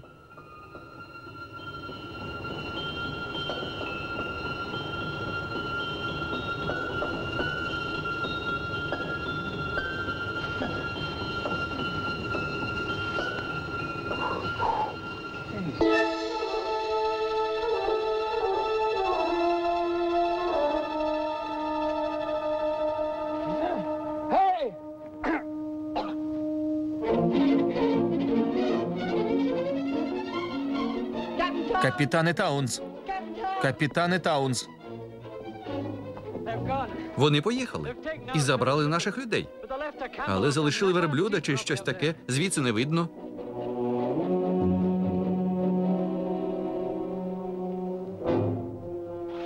Френк, там немає.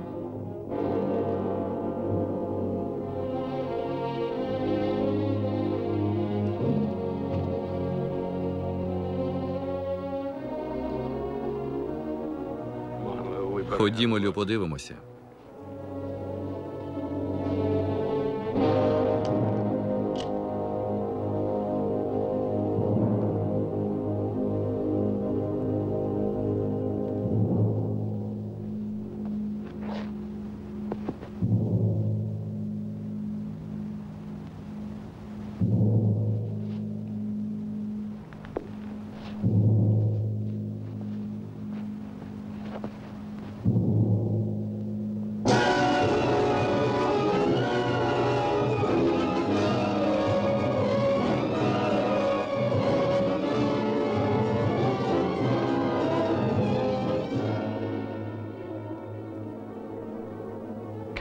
Верблюд кульгає.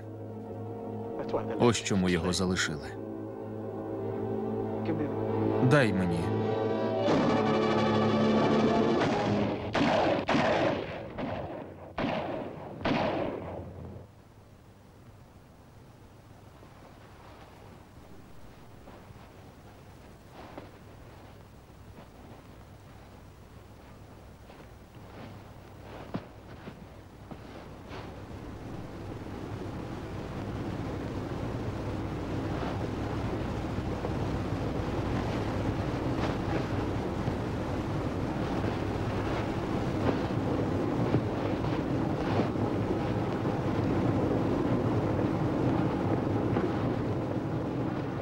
Він мертвий.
Ми з містером Таунзом будемо всередині. Найважчі мають бути всередині. Легші ззовні. Вони лежатимуть до лілиць і триматимуться за краї передньої шибки. Ми сьогодні випробуємо двигун.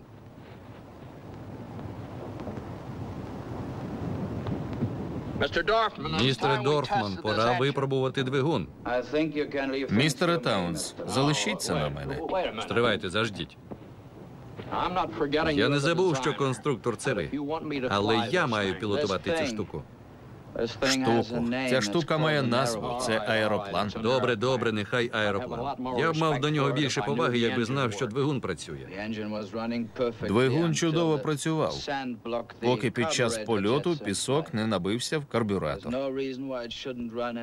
Він має працювати як раніше. Хіба що ви пісок погано вичистили. Тоді зробіть це ще раз. Протипіщані фільтри чисті. І під капотом я все ретельно перевірив. І якщо мені цією машиною керувати, я маю сьогодні випробувати двигун.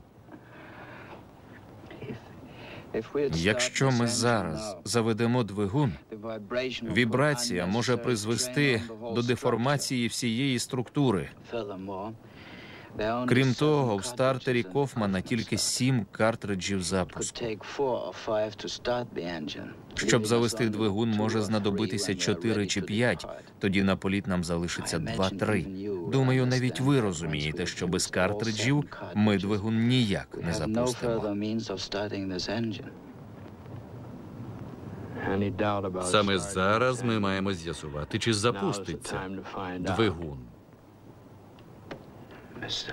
Містере Таунз, ви поводитеся так, наче тупість – це чеснота. Чому?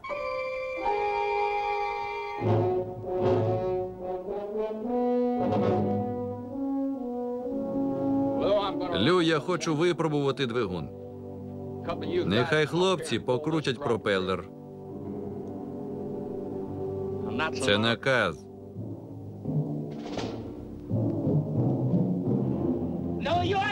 Ви цього не зробите.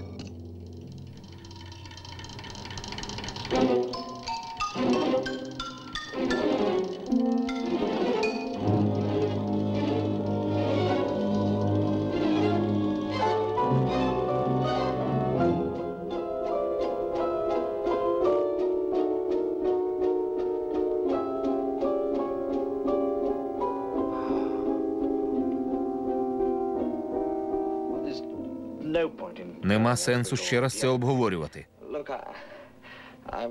Вони працюють над обшивкою. Але ви маєте допомогти нам з розташуванням важелів керування. Бо на папері нічого немає. Це все у вашій голові. Я боюся зіпсувати результати вашої праці. Вам нелегко ладнати з Френком Таунзом, але ви маєте зрозуміти. Він теж хоче щось робити. А ви йому нічого не залишаєте.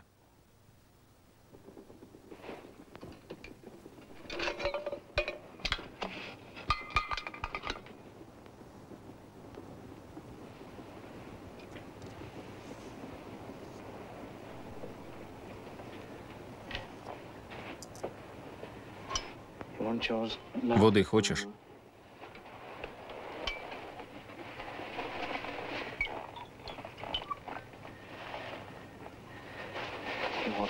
Зайди всередину, тут холодно.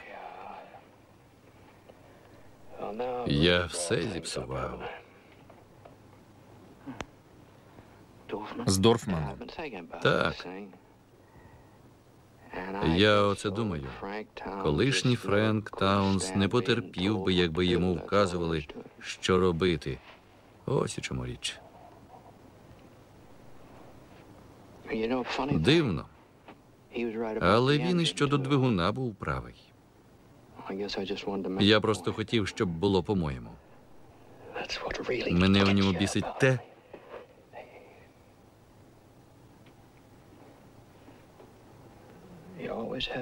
що він завжди має бути правий.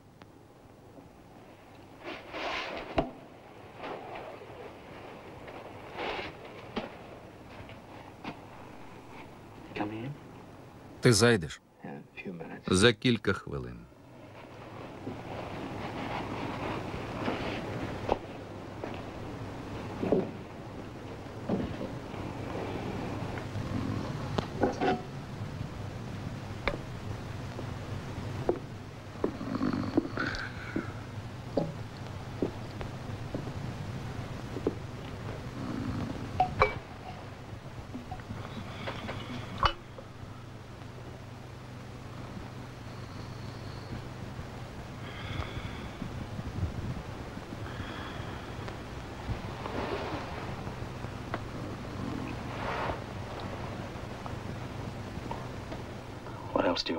Що ще ви хочете від мене почути? Нічого. Дайте мені спокій. Завтра останній день. А далі залишиться тільки те, що добудемо з дистилятора. А цього замало, щоб нам усім протриматися.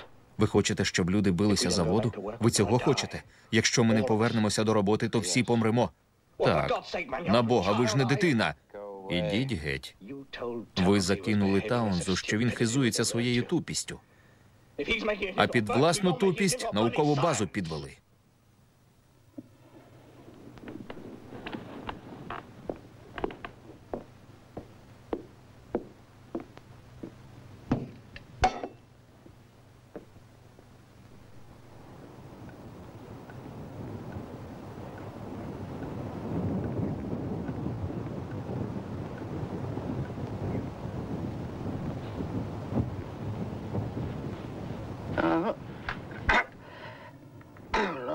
Лорд Мак прокинувся.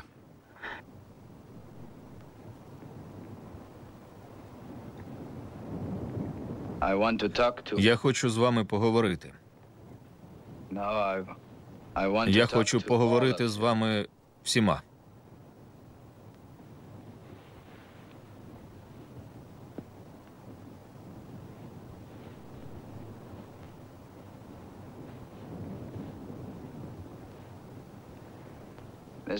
Містере Таунс, хто тут головний?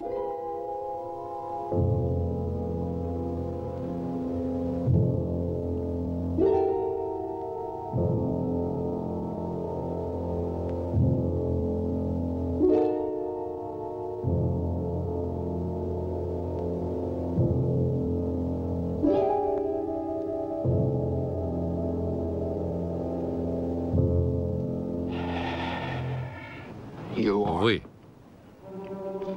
Дуже добре. Я головний.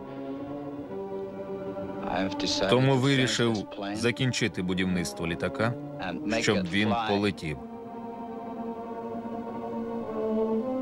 Вставаймо до праці.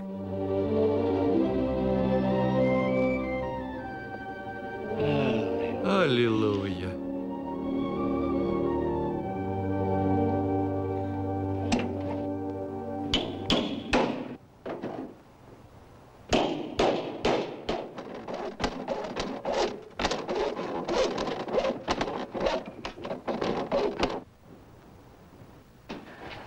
З обтікачами ми майже закінчили. А ви перевірте проводку між приладами. Я гляну на це і одразу до вас підійду.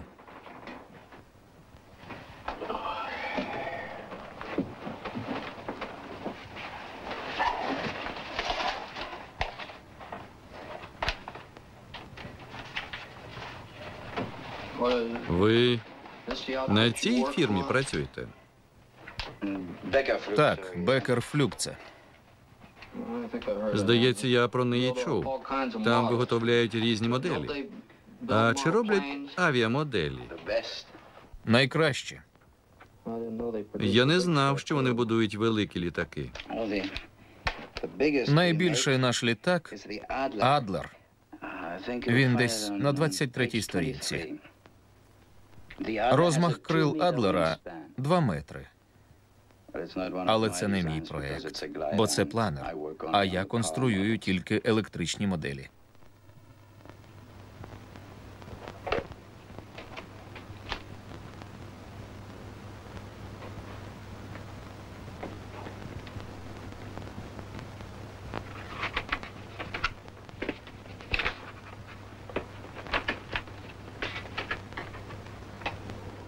Page 23-я сторінка. Здається, так.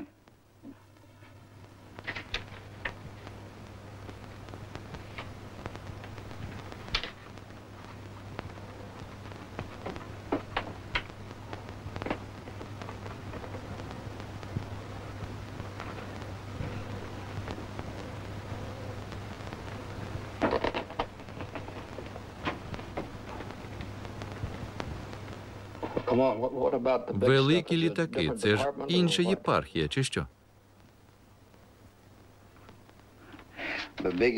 Мій найбільший літак – це Єгер 250. Дайте, будь ласка. Дякую. Заждіть. Це тут. Ось воно. Торік у Франкфурті він виборов приз за політ на велику відстань. На велику відстань? Так. Радіокерування – це теж моя розробка. А на протилежній сторінці теж цікава модель. Вона зветься Швальбе. Отут. Так. Містер Таунс хоче спитати, скільки справжніх літаків ви сконструювали? Справжніх? Так. Як оцей. Ні. Ви неправильно мене зрозуміли. Ми виробляємо тільки моделі літаків.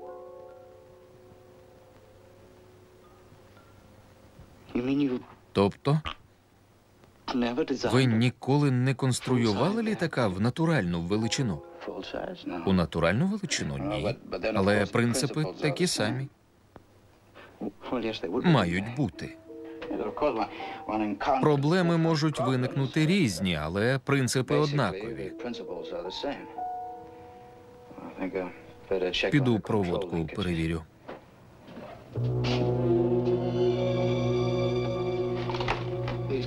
Лю, він божевільний. Він будує іграшкові літаки.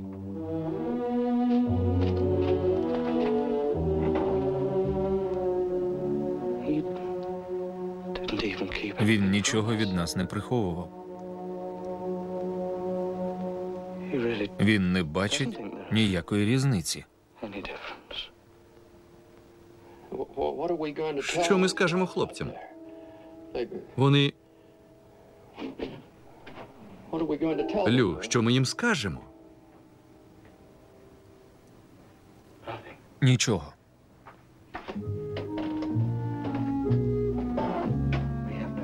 Нам бракує води, щоб вижити. Ми можемо померти тут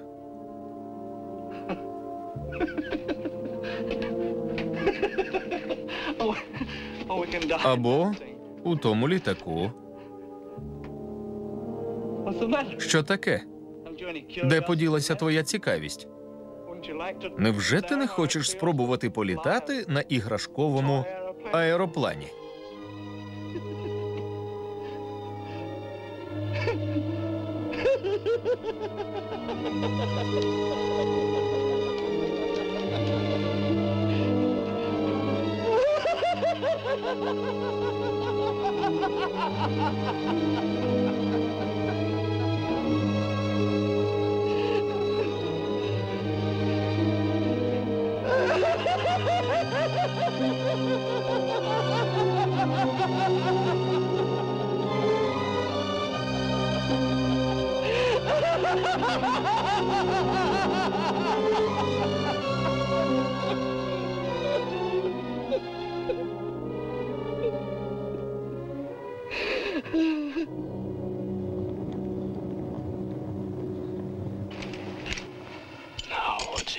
Що він тепер замислив?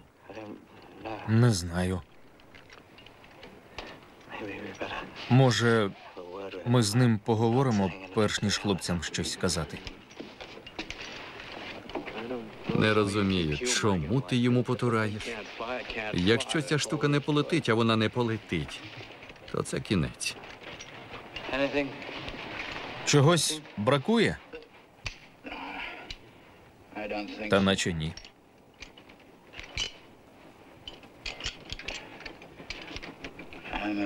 Я думаю, куди причепити такелаж.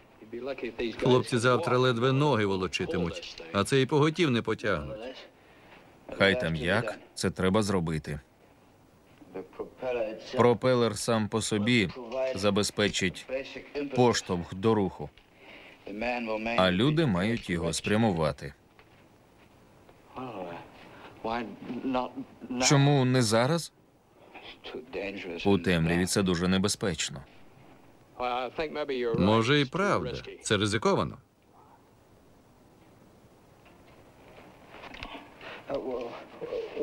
Ще одне. Не кажіть людям, що ви конструктор іграшкових літаків.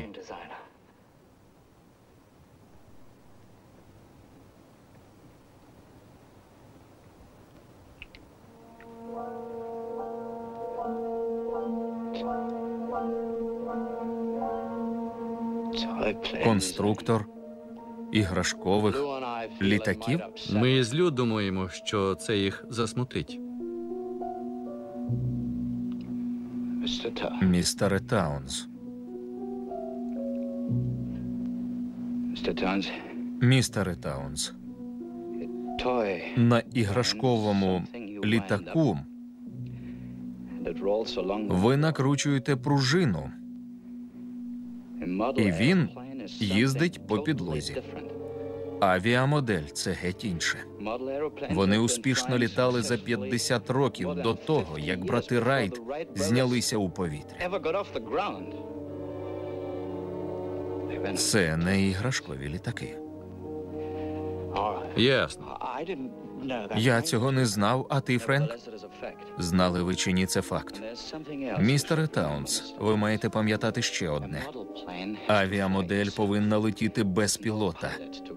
Нема кому коригувати курс. Отже, в її конструкцію має бути закладена більша стабільність, ніж у те, що ви звете справжнім літаком.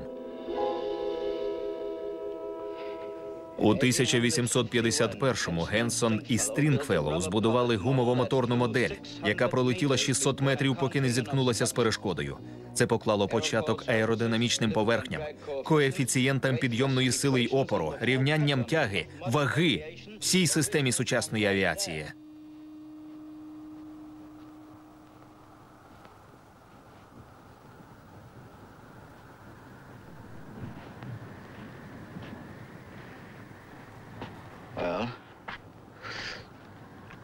Де він? Я його приведу.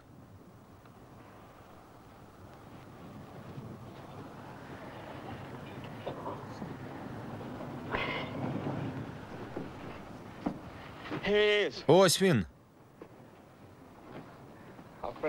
Нашому другові Дорфману дуже кортить.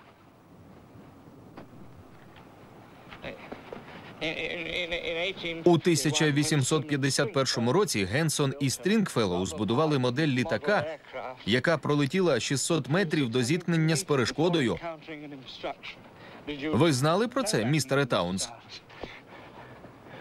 Це чудово. Ні, не чудово, але важливо. Ви розумієте, що в нас немає інших картриджів. Якщо ви їх зіпсуєте, моя робота піде коту під хвіст. Запустите мотор і відразу опускайте ручку. Надмірна вібрація зруйнує всю конструкцію.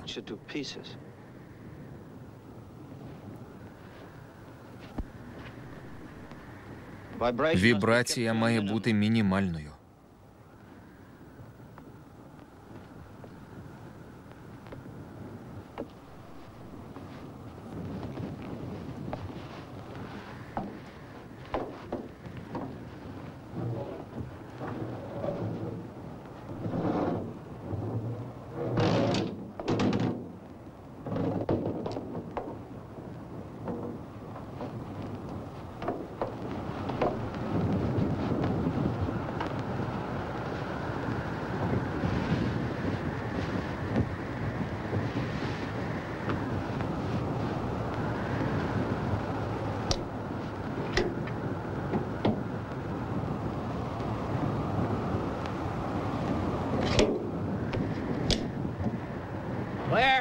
Шлях вільний.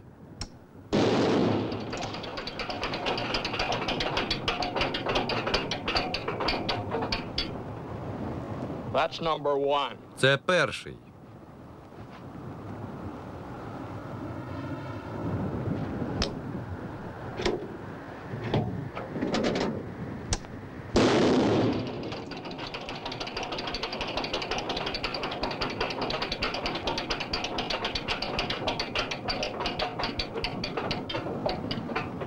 Two. Другий. What's wrong? Що сталося? There ain't nothing. Двигун у нормі. Maybe he ain't Може, getting enough пального juice. мало?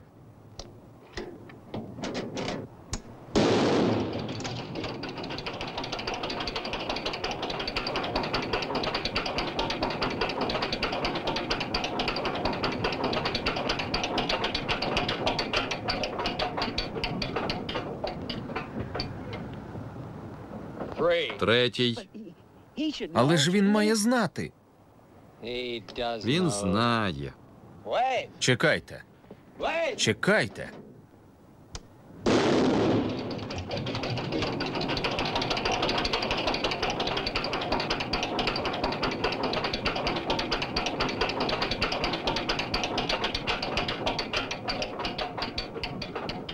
You're wasting the cartridge. Ви марнуєте картриджі. Лишилося тільки 3. I know that. Я знаю. What are you doing? Що ви робите? Gonna use one Один cartridge картридж ignition при on, вимкненому turn on the запалюванні fire. потрібен для прочистки циліндрів. Ні.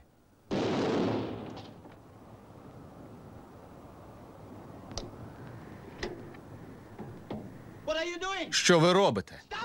Зупиніться, я вам забороняю.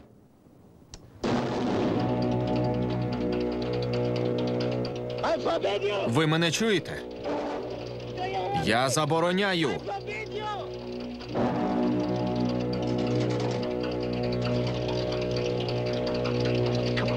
Давай. Ти зможеш.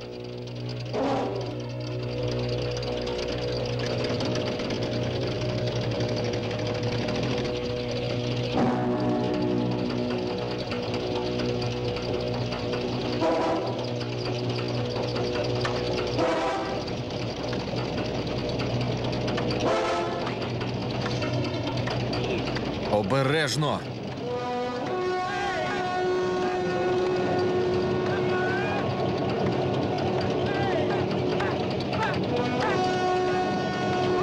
Давай. Давай, у тебе вийде. Давай.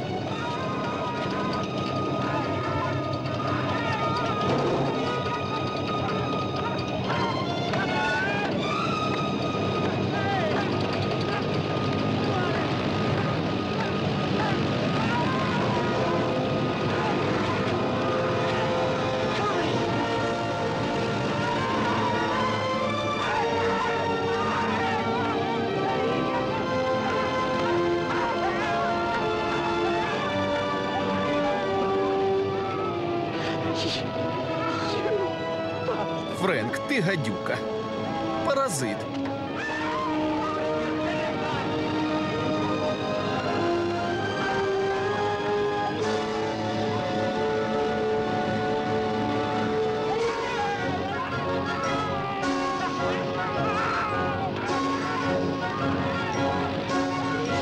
Тобі це вдалося. Френк, ти негідник.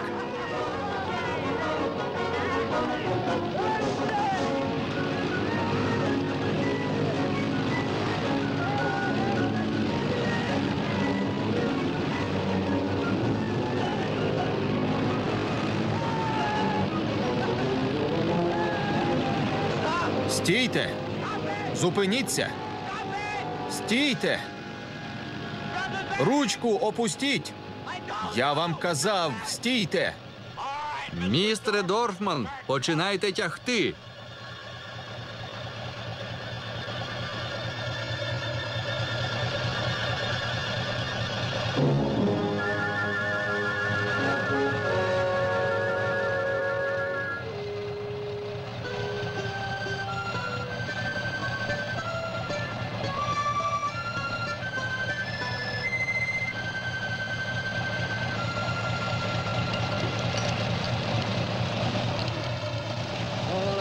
На посадку.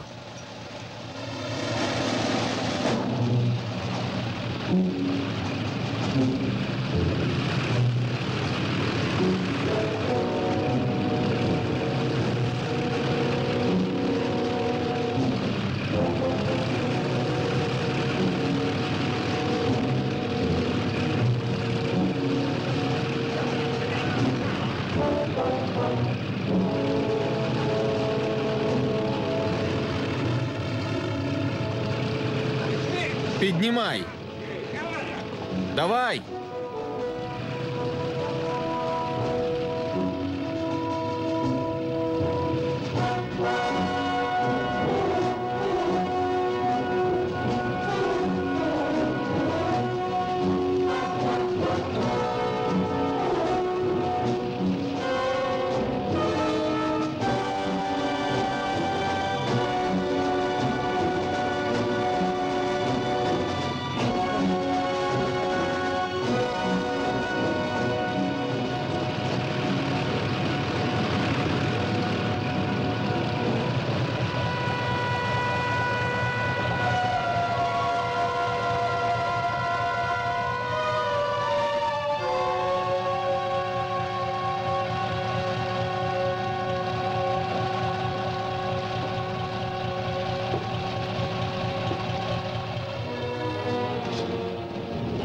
Я не можу.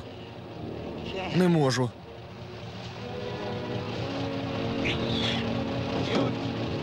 Попусти трохи. Давай.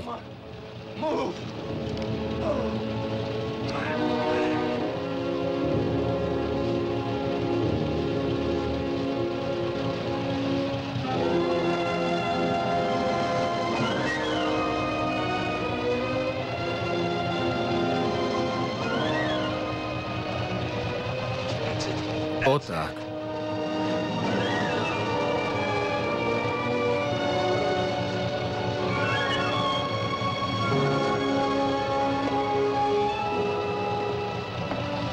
Обережно.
Фенікс.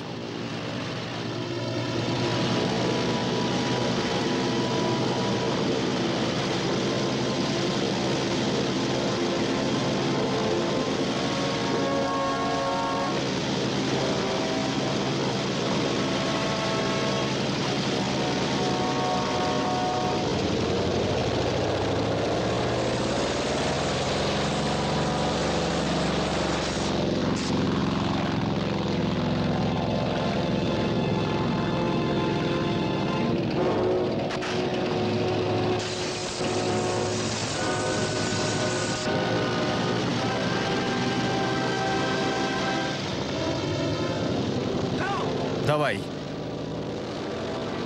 Пішов.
Що за чортівня?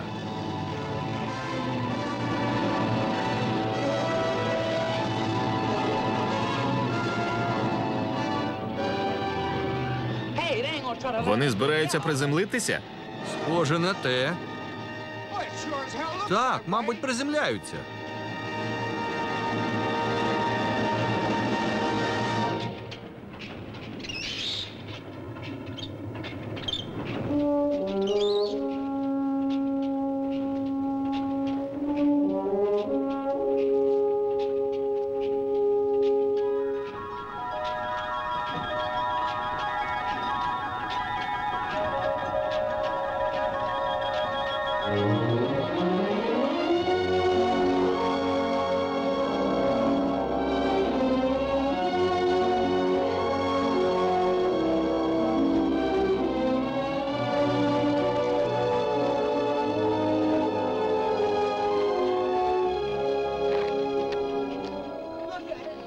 Ви тільки подивіться, подивіться! Я ніколи не бачив такої краси.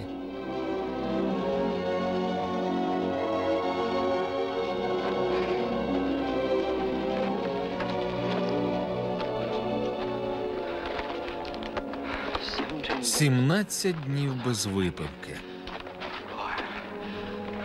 Я б не повірив, що звичайна вода може здаватися такою смачною. Хто зна, Френк? Я можу стати водозалежним. Вона прекрасна. Звідки вони прилетіли?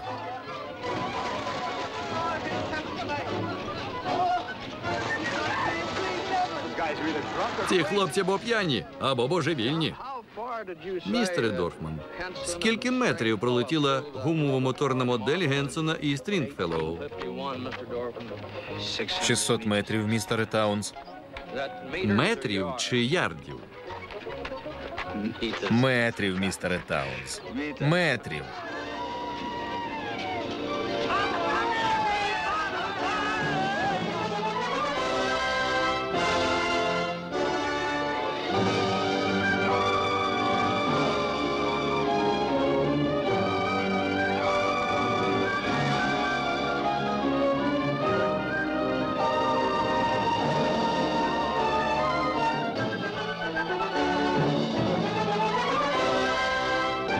Під час зйомок цього фільму загинув Пол Манс, чудова людина і блискучий льотчик.